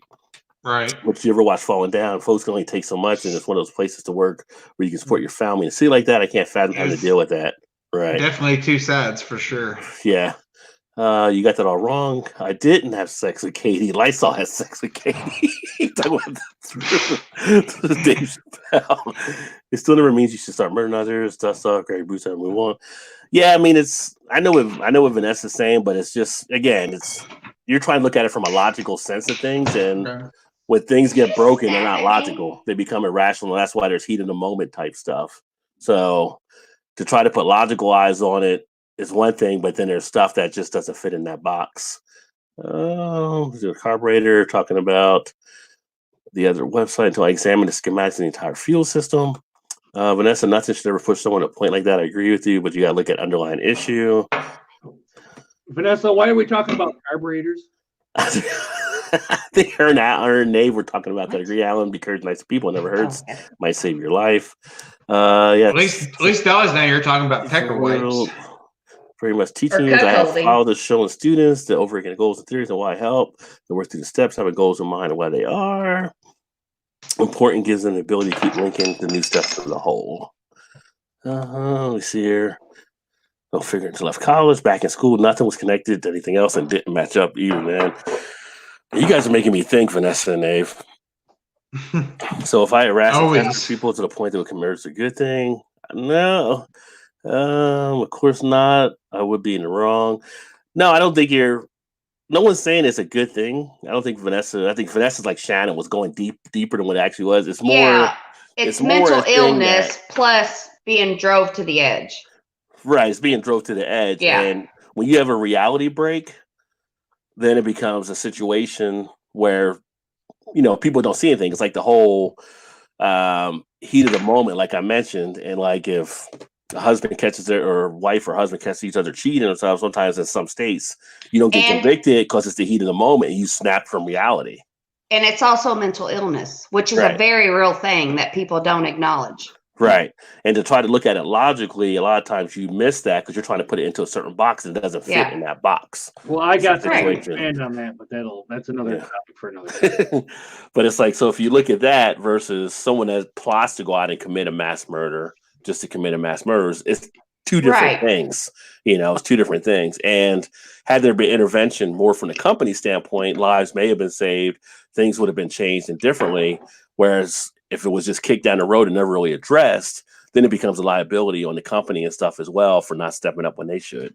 It's kind of like, it's kind of like today there was a story about an Olive Garden manager that got fired because they had a customer come in and she asked for one of the customers came in and the hostess was black and she asked to have a waitress or a waiter that wasn't a color person. And the person actually went ahead with the customer. Well, Olive Garden said, no, you can't do that. And they fired the manager for doing that because they should have asked the customer to actually leave. And so it's kind of like people hit different things and it's just different. I guess it's just saying. So I didn't see that. So what happened? What happened there? I don't understand what you're saying. With the Olive Garden? Yes. A customer came in and wanted a waiter or a waitress. They had a waiter or a waitress that was black, and they were like, I need a waiter or a waitress that isn't black. And instead of the manager, a waitress instead. Yes, they wanted the hostess was black, but they said they didn't want a color person waiting on them. Yeah, instead of telling the customer to get out, I would have been like, get the fuck out, don't come exactly. Instead of doing that, they were like, okay, we'll do what you need, and then that's crazy. That's crazy. Yeah, so Olive Garden. I'd lose my fucking job over that. Well, they got rid of the manager, so. Well, good. They should have, because that dude is a fucking idiot. But I was going to say, like, this whole situation, we can all have opinions about what happened, like with the shit show that happened there and all the events leading up to it. But I'm sure when you're there deep in the trenches, like the family of the man who did it and then the family of the people that died. Talking about Miller? Yeah. Oh. I mean, we can say whatever we think, but honestly, we have our feelings, but like we don't really know the feelings of Deep those down. people. And I feel like us having an opinion about it doesn't really count, because the people that really should have an opinion about it or do, like, we don't know what they feel. You know what I'm saying? Yeah. Well, both sides. Like, I have deep feelings about it all, both sides, but why is this still an issue now? I mean, it shouldn't be. It shouldn't always be. Right, 70 years later. Right. You want to know? You're exactly right. You want to know? You want to know why? Ignorance. Oh yeah, it's generational ignorance. That's Ignorance. Just ignorance. Not even generational. Well, Ignorance. Yes. I would say Yeah. It is. He's Well, I right. mean, It is generational, but it's also Yes. also people say people that want to generational. place blame People somewhere say- else. Right. Place blame People somewhere say it's Right. generational, but it's not. It's part of America. It's just, I used to tease people. I said, if you turn the letters around in America, you can make it say I am race. It's the same letters. And it's always been ingrained in the fabric of America. It's how it was formed as a country. People say, well, the younger generation will be better, but look at what the younger generations are doing at sporting games. Look at the high schools. Look at the kids, how they're reacting. They're calling people names. But I don't disagree, but it is a cultural thing. No. And it's per person, family. It's not cultural, it's learned. It's If you raise your But- children to think for themselves, it's not cultural. It's not generational. It is. But if I tell my kids, some of your family's that way. So My family is, but I don't think But anything it's a like my family does. well, I know you don't. That's 'Cause I got why all in it's a my mind. generational thing. It's not. It's what you're brought up on. You've got a mind of your own, so you're whatever. I You think know what I'm it's- I saying? think Like, there's a point where it stops and people start thinking for themselves, and be like, "This is not." I don't right. think it always does, though. There's But no, space but where individuals you're- will, but I think it's an educational thing. You're right. And Always that's happens. where I'm not disagreeing with you. I'm just saying, like, there's a point where it's like people think for themselves and turn the corner and be like, "This is not right." Right. Yeah. So, but there's people that grow up that way and they're just stupid. Well, I shouldn't say stupid. That's the only way they know. They're ignorant. Yeah, they're ignorant. So they're just going to continue on that path, whether it's right or wrong. They don't know any different because they're not smart enough, or they're ignorant. They're not smart enough to know that there should be a difference. But look at me and look at my family. That's what I'm saying. Like, and I'm just saying, like, it's not that far ago where people are still that way. But it continues on where we are different. Like, people in our It's because we have our own mind and we think for ourselves, not what everybody else. And that's what I'm saying. That's what I'm saying. Like, there's a point That's where where I think the educational part comes into play. Exactly right. And There's a point where people but I decide for themselves which is right or humanly right, or that's what they grew up. Like, I grew up in, like, I went to school with a lot. It was interracial. It was. And you were more exposed than I ever was. Right, exactly right. But your knowledge-wise is above what you were learned. So I see souls, nothing else. And that's what I'm saying. Like, it's different, and it takes people like you, and maybe myself or whoever, to change the face of the world. Not to say the face of the world, but generational gaps or whatever. Mm-hmm. And if people, and I'm saying black or white, both sides, because I know friends that are black that, or Mexican or anything. Yes, but I'm saying, like, for the most part, it's a black and white thing, right? So I know people that are black and would be like, oh, whatever, try to blame race, whatever. They don't try to make it better for themselves. And then I know people that are white that are the same way, but then I know a lot of people in the middle that are just like, it doesn't matter. We're all in it together. We're human, right? Well, so it's like a difference. It's like our debate last week when we were with Tanya. I don't really care if she's homosexual or not. That's right. Exactly. To me, it's gonna be zero. It's gonna impact my life zero. If she wants to be that way, that's fine. As long as she's nice to me, I'm gonna be nice to her, and there's nothing else that matters past that. Absolutely right. But it's not even about. It's somewhat an upbringing, but at some I don't point want to go you've back got to down make that the road decision. because I don't want to. But you got to make a decision for yourself I to don't be think- like, this is right or wrong, and move on from But that. we had a pretty heated debate about it. That's the point I'm getting at. I don't care that she's homosexual, heterosexual, or I don't care what her sexual. Right. She's a human. Yeah. She's a human. She can make her own choices. Yeah. And what her choices are, yes. it means zero. But you know what? I feel like people that are judging other people for stupid reasons, they're the ones that are missing out. They're the ones that are missing out on the connection they can have with another human. You're right. That has nothing to do with anything. You know, it's just like.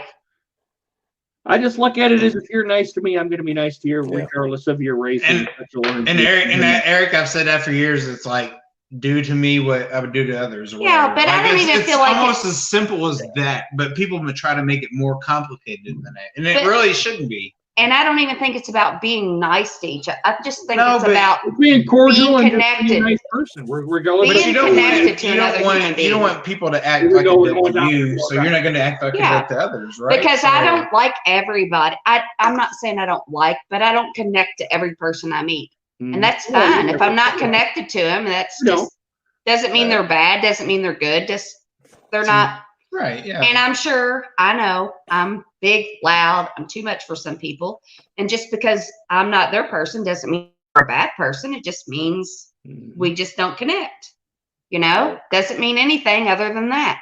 I mean, we all have our own opinions, and that's perfectly fine. But my opinion and Rod's opinion and Todd's and your opinion is not going to make me think any less of any less of you. Right. Yeah. It's your opinion. I'm not going to try and shove my opinion down your throats. That's stupid.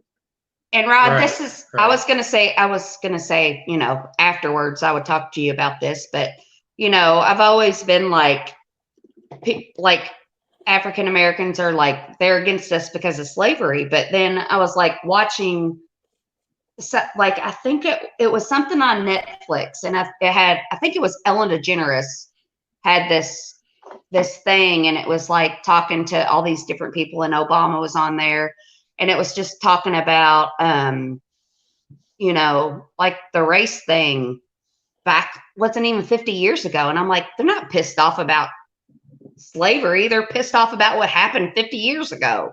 Like, you know, I'm like, I get it. I don't think they're really pissed off about what happened 50 years ago. No, there's some with slavery and civil rights stuff too. Because I mean, there's the a lot of things that whites show getting on the bus and all that shit. The stuff that happened back then is still happening now, and they're probably thinking, why is it 67 years ago? Right. You're exactly right, Eric. Yeah. Right. Yeah. And that's we just had the Super Tuesday, and they got the polls. Basically, the polls they're cutting back were affected just recently, and people are looking at that too. So there's a lot of things that are happening. There's a lot of things that aren't. But to me, it's like I see stuff, and people are saying, "Oh, they're trying to divide us." My whole thing was, when was America ever together? Never. So people were under this impression we were always together, and we weren't. Never. So it's not like about being divided. It's like, when will we come together more than anything? Never. We will never. But to what Eric was saying, it kind of goes back to what I was saying. Is like, at some point, you just have to, in your mind, you have to get past all that, and it is. Well, people got to decide themselves. You see people for people. It doesn't matter what the color of your skin is, your ethnicity. Black, white, Mexican, Asian, whatever. You know what I mean? Like, we're in this planet together as humans. It is what it is. Like, we're all in it together. You know, you're gonna live, you're gonna die. I mean, it's inevitable. That's what everybody's gonna do. You're gonna live. We may have our disagreements, but I'm not gonna think any less of you. Right. And a good human being just sees. But the people human. who suffer, the people who actually suffer, are the people that put a wall against between them and somebody else that isn't like them. Right, you're absolutely right. Those are the people that are stupid, and they're the ones that suffer because they don't get to know somebody that's different than them. Let me see. And we're really not that different, honestly. Some of the comments. Backgrounds and whatever, you know, way people are raised. So Nave said most of the people weren't nuts; they were simply enraged by the way they've been treated, which is true. A lot of people are nuts; they get pushed to certain levels. Right. Real Mad World, Gilbert said, true. And it's not just here; it's in a lot of spots where it's that way. Yeah, it really is. Yeah. It all comes down to teaching personal responsibility from an early age onwards. Yeah, I mean, I think personal responsibility does come into play, but there's also other factors out there.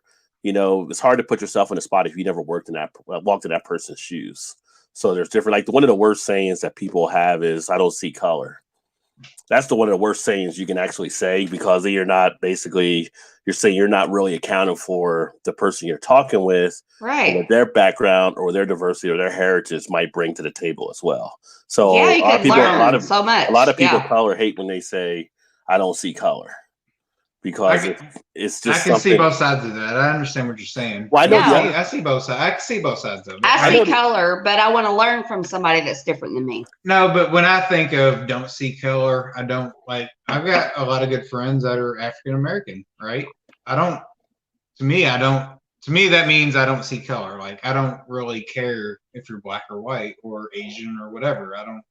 Well, it carries. So from that side, I see it, but I understand what you're saying. All right, I'm not trying to discount that. I know what you're saying. Like, no, because different meanings from where it's coming from. So it's just one of those things that I understand what you're saying. It's just.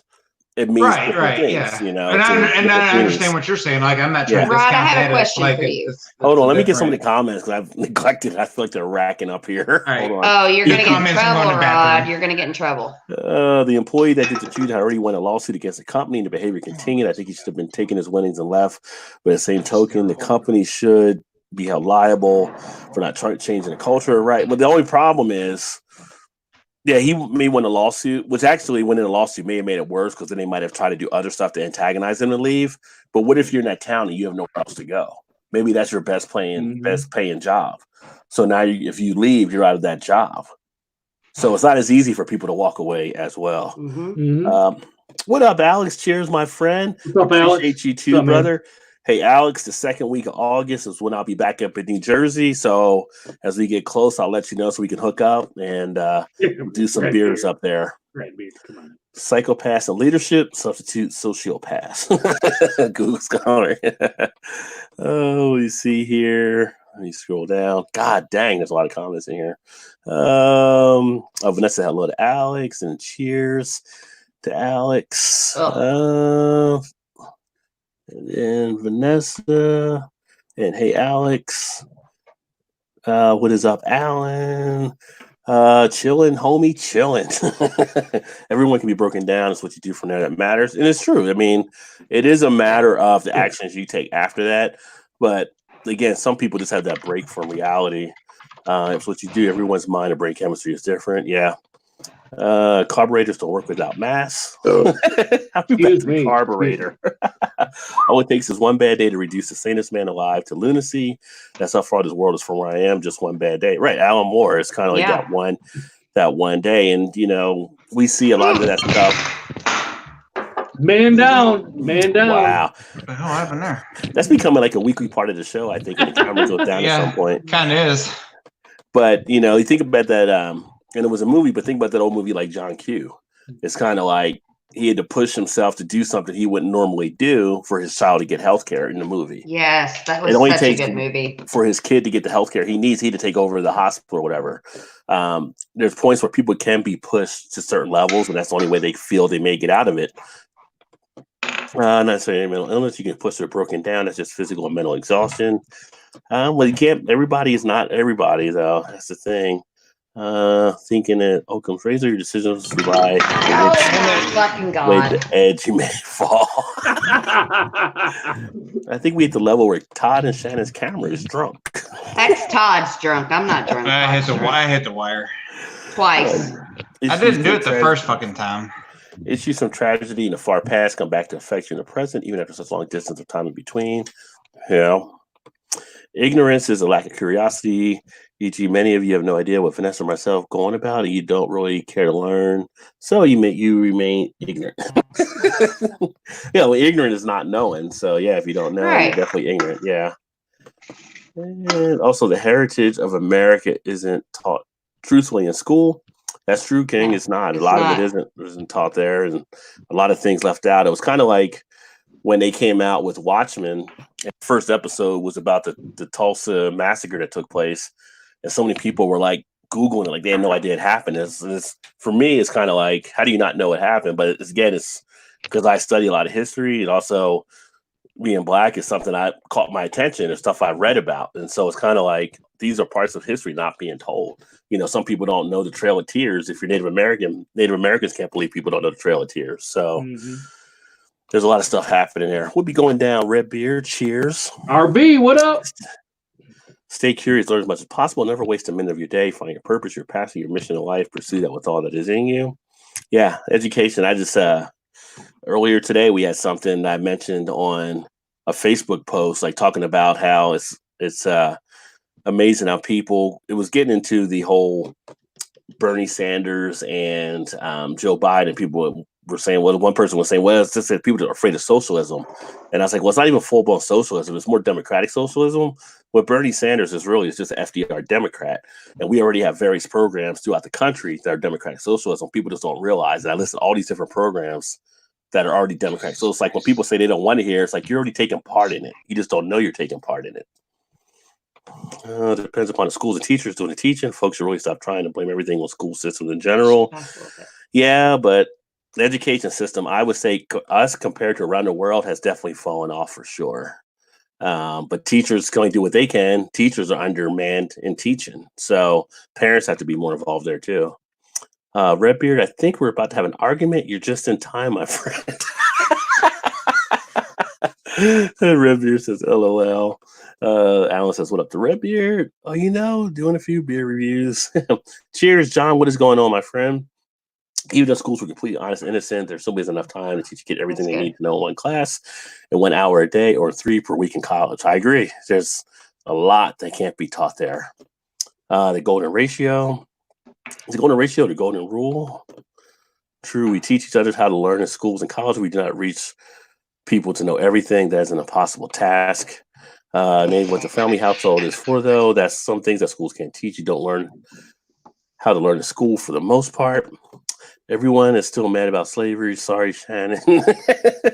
Yeah, I mean, it's just but that's not as prominent as the other shit that's happened.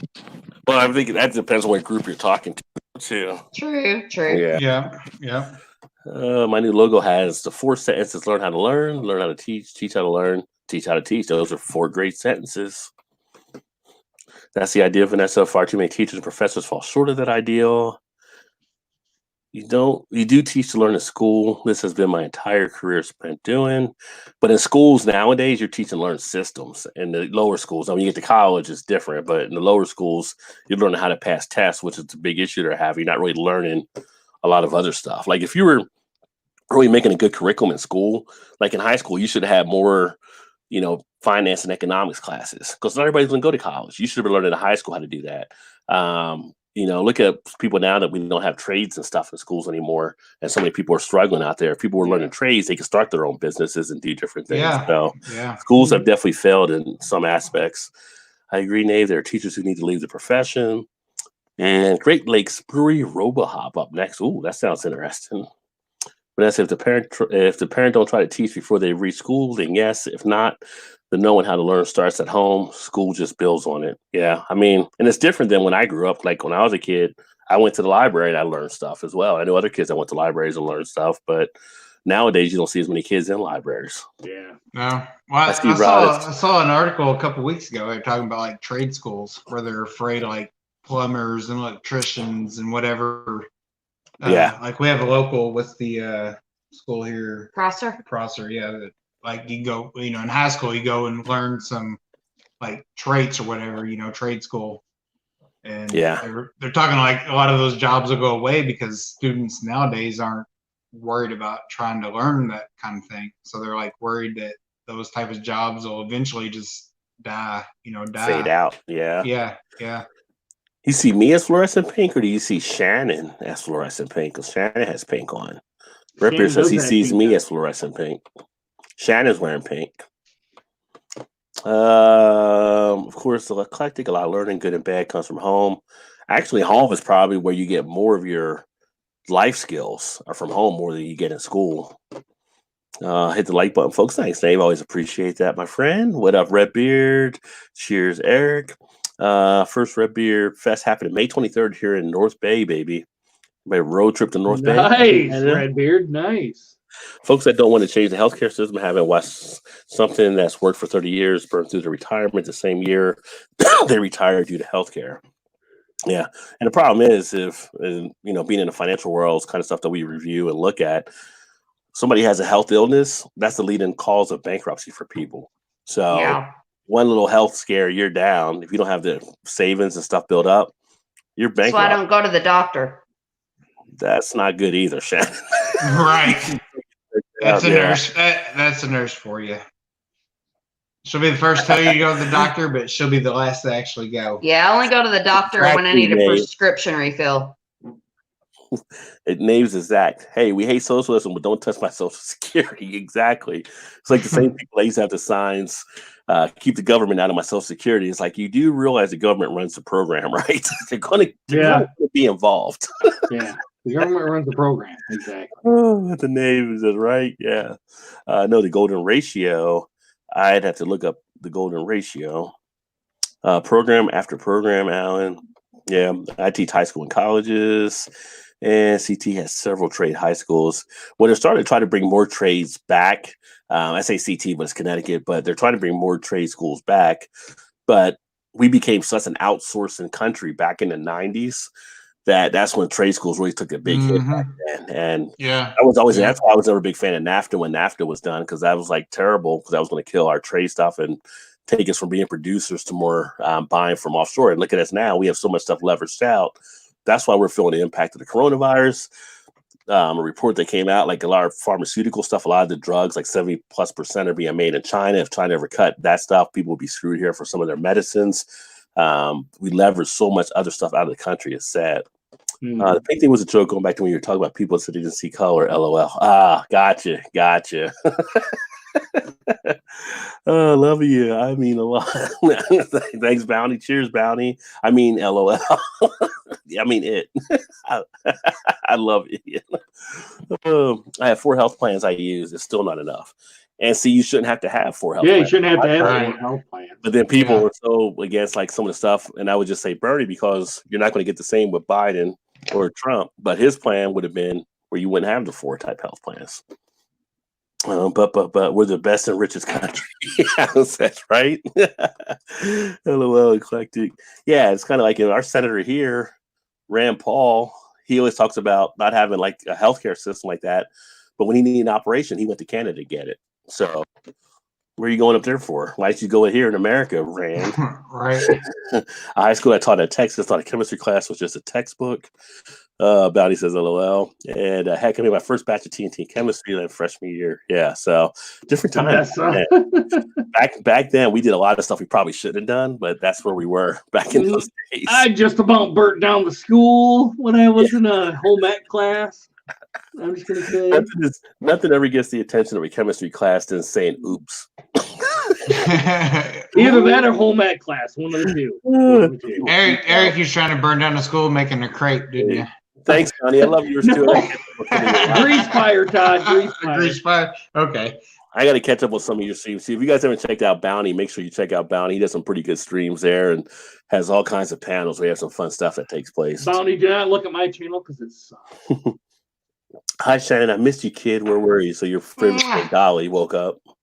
What's up, I don't know. I just needed a little break. Dolly, where you been? Where have you been? Come on. Drink. She's going to tell you. Let me see here. I've been out on the town. YouTube, why America is not the greatest country in the world anymore. Fictional story, but accurate speech. So you can YouTube, that's the title, I think, of the video there. I think I've had too much to drink and I'm going to go to bed. Didn't miss the sidekick, she said. So, Nave, if the U.S. Come on, Dolly. Nave, if the U.S. isn't the best country in the world, boys. Who is? Bye, Shannon. Bye, Shannon. Who is? I need to go to bed. I want to see in the comments. Who Good is? night. I love you. I'm not saying that we are. I just want to know your opinion. Who is? Is it Canada, Australia, England? Who's it? One of the comedians I saw one time, and he's like, everybody like chants USA or whatever. And they say, well, America's the best. And he's like, how do you know? They could be giving away free shit across the ocean. You have no idea. Most of you people never got past Arkansas or something, he said. Yep.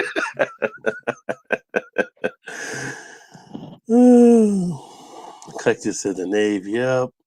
Manganese dioxide makes an enormous amount of brown slimy foam from just a few minutes of manganese ions. Hello, Dolly. Shaking my head seriously. Every time I step away from the PC, the troublemakers show up. Cough, Dolly, cough.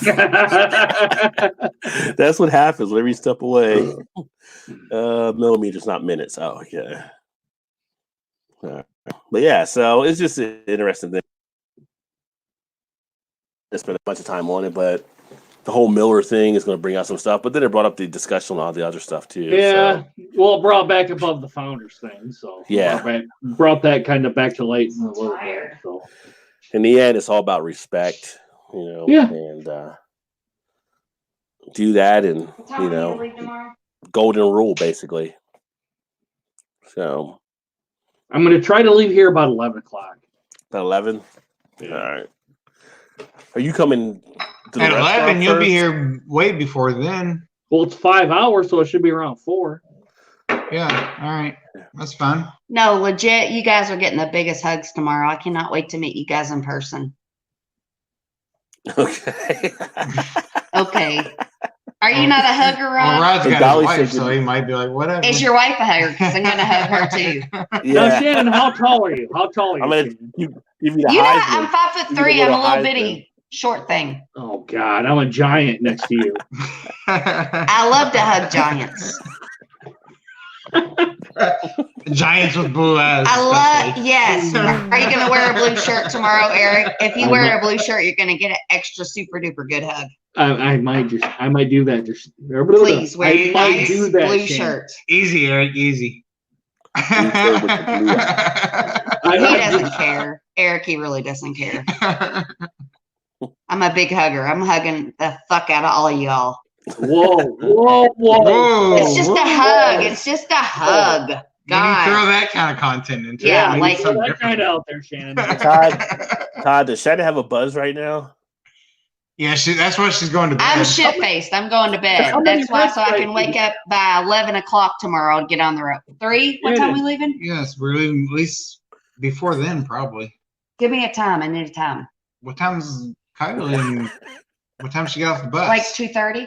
I'll be home at 2-ish, so. So be ready by 2:45? Yes. Okay, then I'm going to wake up at 2. Shannon, Yes. Before we go, how many beers did you have? 6 counting here, but No, probably there's way more. more than Yeah, that. probably like started way before then. 10 red stripes. 8, maybe 9. Whoa. Yeah. Whoa. Yeah. Whoa. But if I had an Adderall, I would be fine. No, take ibuprofen and go to bed. Take Yeah, you gotta take ibuprofen. You'll be good. I just took ibuprofen. You Oh, told you me to did? take some, and I took them. Take some more. You want me to have liver failure? No. Oh my gosh. Good night. Good night, boys. Good night. Hey, Shannon. Good night, Dolly. I don't think Fellas lights have not outside. I think you're become a fucking rational with me. harbor, man. Oh, no, there he is. I think when most people overlook the fact that every country has a fucked up origin compared to many other countries, we do are a lot better. We do have issues that still have to be resolved. Yeah, I mean, countries all have histories. Plus, actually, America's still not even around as long as a lot of the other countries were, too. So we think about it, it's still a short amount of time as a country. Come on, my sweet puppies. Let me see here. Oh shit! There's more comments. Let me see. Dolly says, "Hey, Roderick and Dricky Drawers." See, I told you, Drake was coming. Roderick. Watch the vid. Give it a think. Okay, actually, let me go back and cut and paste. Can I? No, I can't do anything there. Hold on, I gotta write down the name of the video. Oh.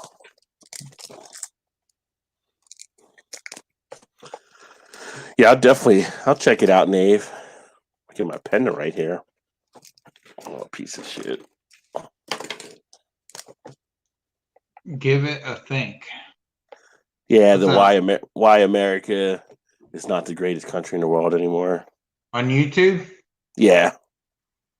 Oh, well, we all know that it's not the greatest country in America or in the world anymore.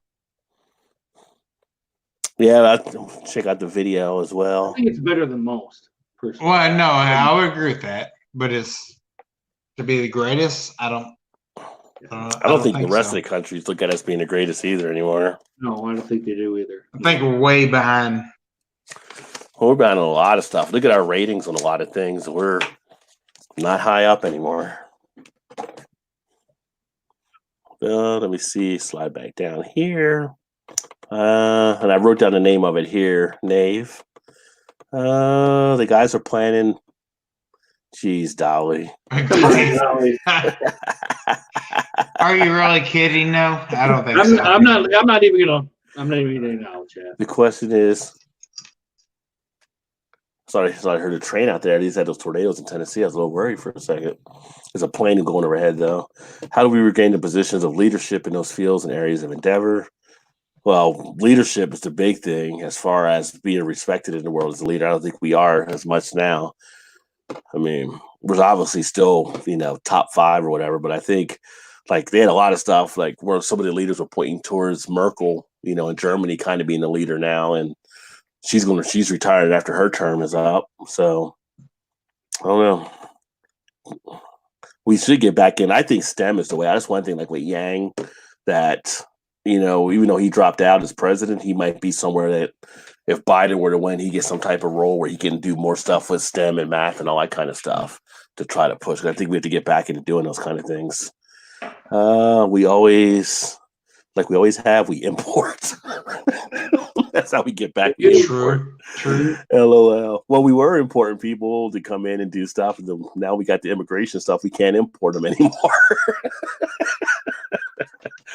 Oh, hey, Vanessa, kaboom. Dolly said, anything can be proven from a falsehood, but it still does not make it true.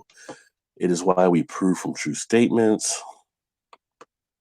Shannon could be lit. Yeah, she was lit. And she is. Every empire has Alan. Rome got pants from the Huns and Mongols. We still wear them today. Yeah. Although once in a while, don't you want to throw in a kilt? Not really.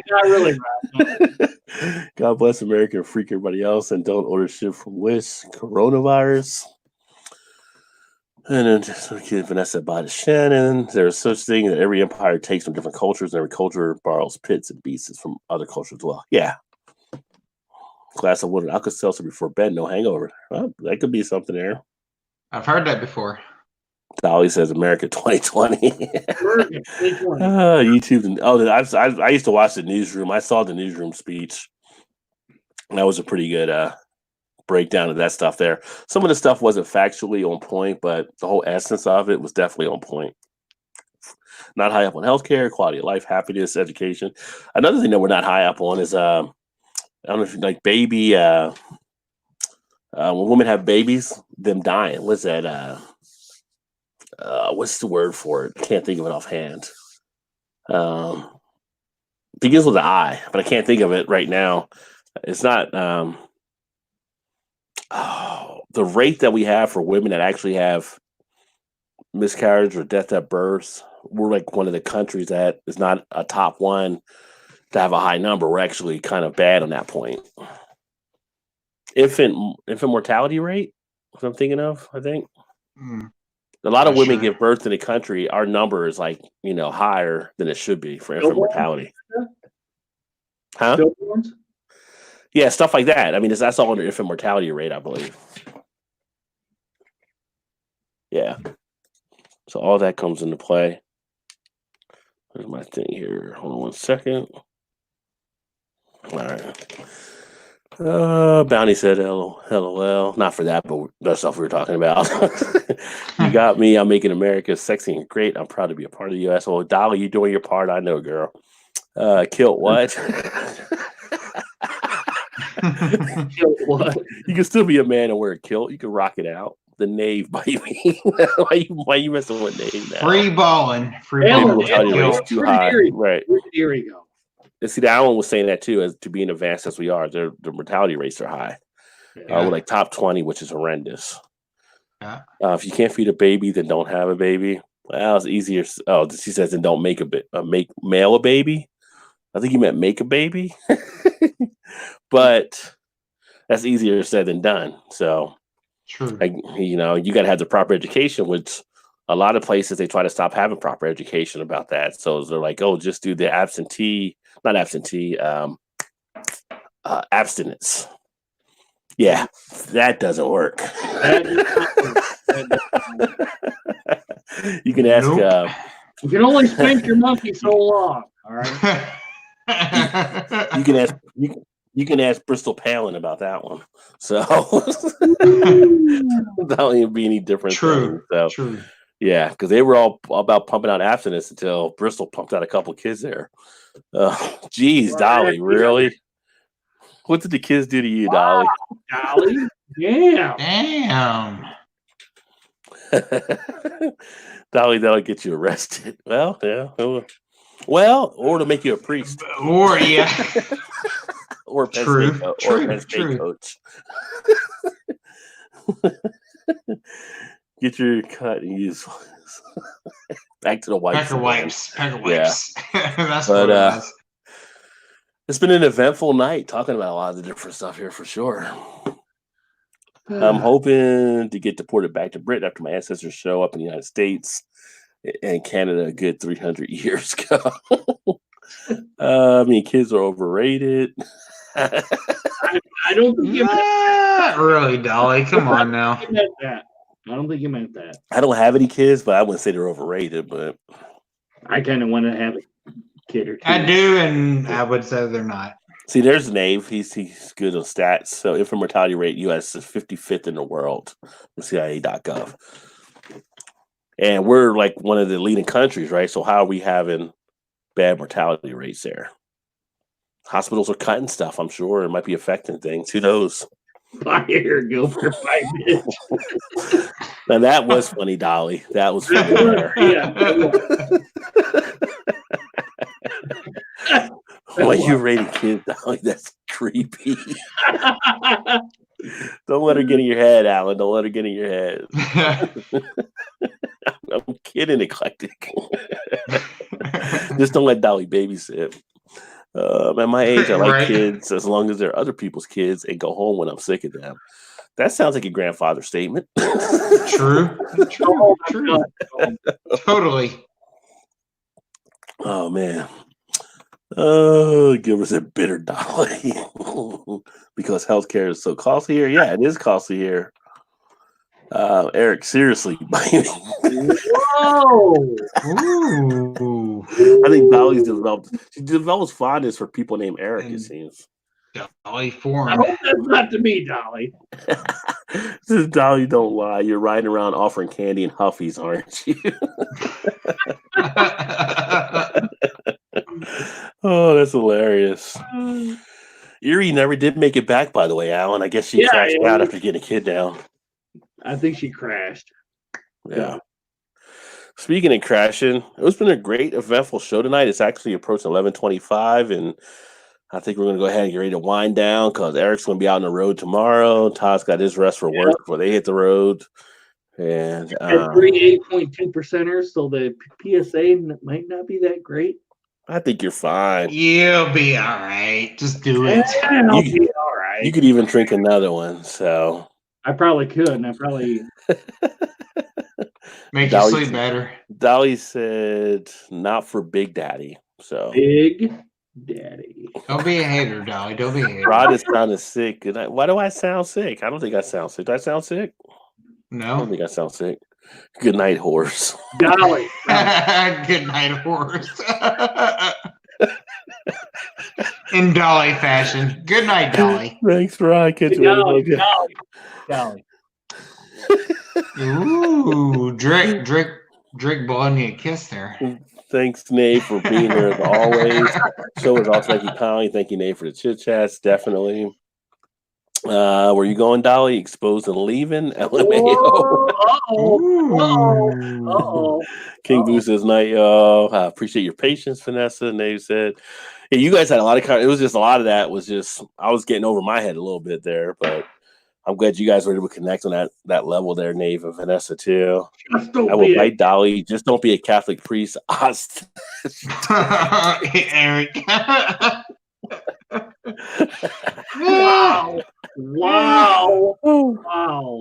What's up, the beer guy? Welcome. Good to see you. Cheers. How did the calls? Helen Wood, now a Snowbird Vanilla Porter from Wawa's. Not bad. Cheers. Not fun.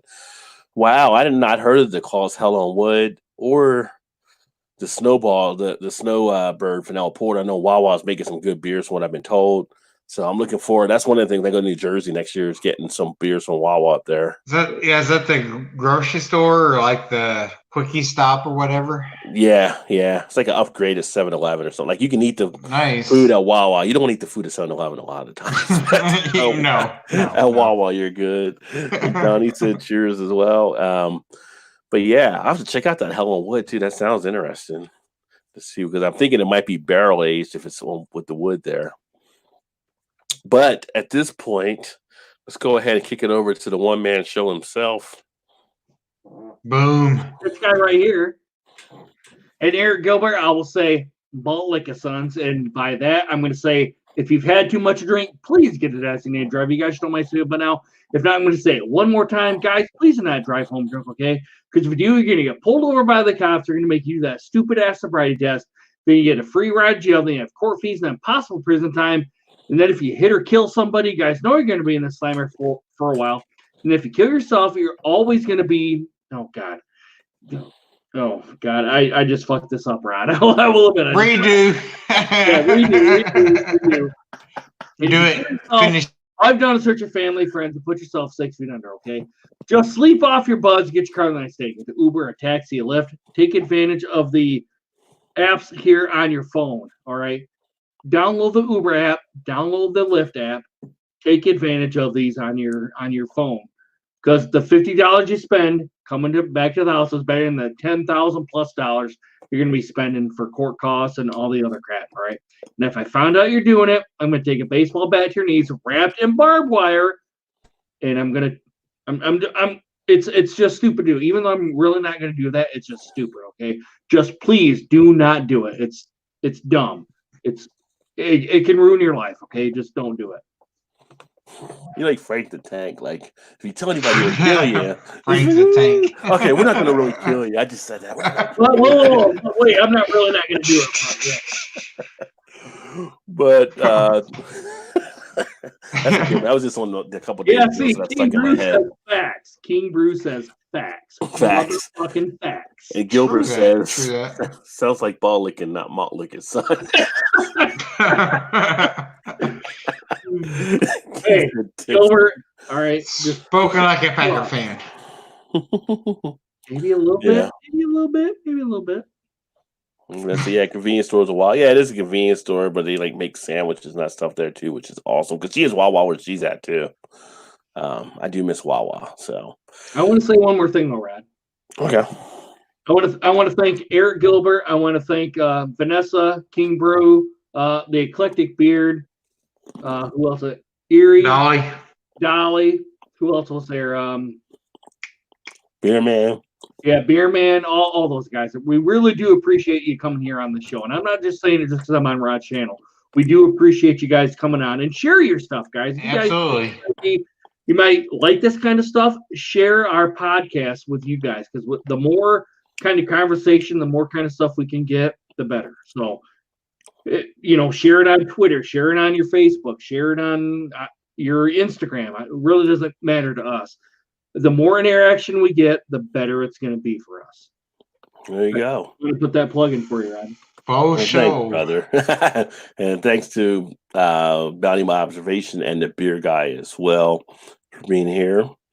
And if we missed anybody, Red Beer, he was here as well. So we thank him. Red and Ashley Beer. Sexton. Red Beer too. Yep. Sexton Bruin. Lee Russell popped in for a second. So yeah, everybody that definitely took a part here. John Taylor, who always kicks it in when he comes over and checks out what we're doing. So appreciate all you guys. Monday night, 9 o'clock. Not sure what I'm going to all do on it, but it will be the anniversary show. It'll be the official 5-year anniversary show because I started this channel back on March 9th of 2015, although the first video was put up March 10th. So talk about some of the things. Huh? When's it going to be? Monday at 9. Monday.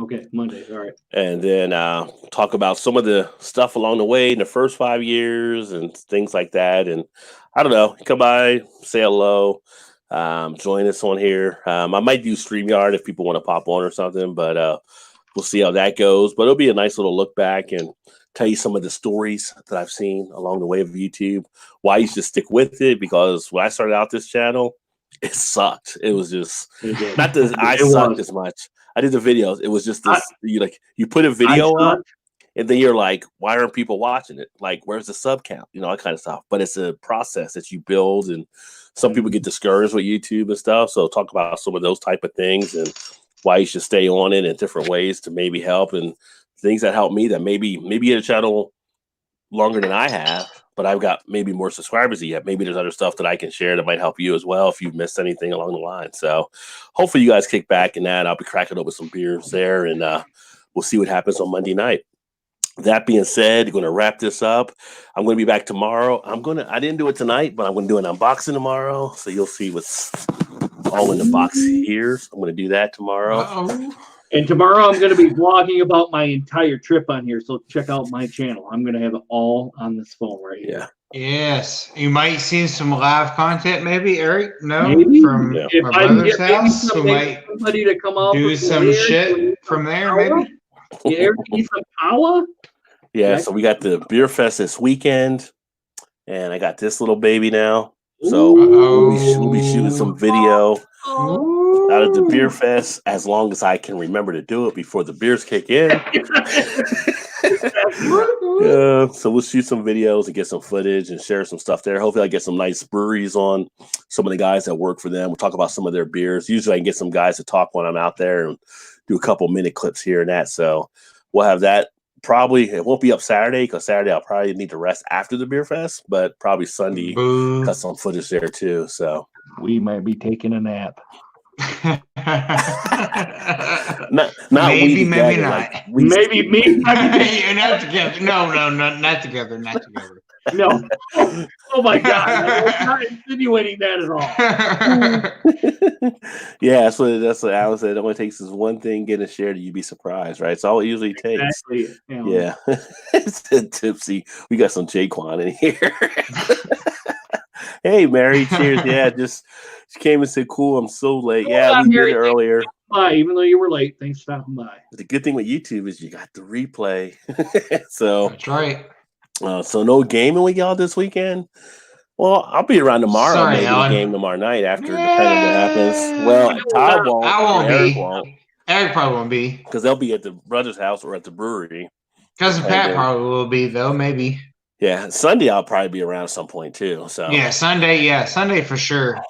And we're going to bring in like a all-star fucking COD god, apparently.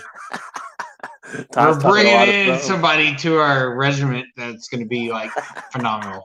That's what I'm told anyway. Well, we shall see. We shall see. We'll see him play. You ain't doing shit, son. Right. Like, what are you coming out for? Like, you got 1-0 KD. What are you doing? That's my numbers. That's my numbers. You can't infringe on my stuff right there. And remember, guys, if you're at this point in the video, do hashtag RodJ. I want to see how many people actually put hashtag RodJ in the comments. There you go. There you go. Look, wait, so I've got to carry the water. Oh, Lord, I'll play with Pat if he's on. Yeah, you got to carry the water, Alan. You got to. If you must. But he says, Todd, I can't wait to see. Yeah, so Todd's hyping this guy up. He's vouching for him. So we're actually running Call of Duty. I'm not. That's what he told me. So I'm just saying what he said. So I don't know. I'm terrible. So everything's better than I am. So I'm awful. So Shannon would be better than I am at this point. Eric would be better than me at this point. So we just haven't found the right gun for you yet. Yeah, there you I've tried them all. I ain't just it's my first year in COD, so maybe that's what I'm gonna. That's what I'm saying. I'm sticking to it. That's my story, and I'm sticking to it. Right, the bucket will have holes in, so not sure how much water will be left. Yeah. All right, but thanks everybody that tuned in. Look forward to catching up with you guys soon. You guys have a great Thursday night and an even better Friday. Look forward to the stuff for this weekend, and we will catch up with you. Well, I'll catch up with you tomorrow, and we'll have the next broadcast next week, but there'll be all stuff through the weekend. You can catch up with Eric on his channel. My stuff will be, I'll try to upload it on Tuesday, but I don't know if I will be. So it may be Tuesday and maybe actually next weekend. It depends on if I can get all the stuff kind of going. But are you guys going live on Saturday at the Beer Fest? I'll try to go live. I will. I can go live. You talking about for YouTube? Yeah, well, either way, whatever you do for live, whatever. I don't know. I mean, I can go live with the cell phone. Well, I was just wondering. It just depends how well the signal holds up. If it gets blurred out and stuff, it's kind of weird.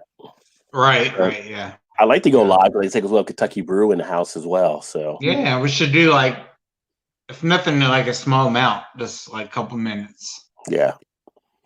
Or so I'm gonna probably get to the place around 11:15 or so while we're waiting in line. Bite you some then too. Yeah, that's what we're gonna try to do. We'll be there. Yeah. Well, now Eric's coming down sooner, so we'll be there probably at the same time. Yeah. Just remember to eat before the beer fest. Yeah, maybe. You gotta prep yourself. Pace yourself. Yes. I would recommend pulling the list off and seeing what beers you want to try so you don't miss any. Right, I already done that. I've highlighted what I want to try, and I highlighted what she might want to try. I might be on there, be like, give me that list. I got to see what I want to try. Right. One thing for sure is Braxton's got one. But we want to try for sure. By the Founders one, we will pass by the Founders one. I think they got maybe like 1 or 2 taps, even if that. They didn't give them a lot last time. Todd, up to see what your settings are. Might need to cut out a few things. Graphic wise, that can also help. So maybe there's Alan said there might be a few things there. And then if they have the Wi-Fi, they do have the Wi-Fi at the convention center. It's just when you walk around, it's like walking through a Walmart, Home Depot or something. In some spots, it gets a little shady. That's the only problem. Yeah. You have it there. Yeah. But all right, let's wrap this baby up. We will catch up with you. Keep drinking those good craft beers. And remember, there's always time. Get your beer on. Cheers, everybody. Drink malt liquor. Cheers.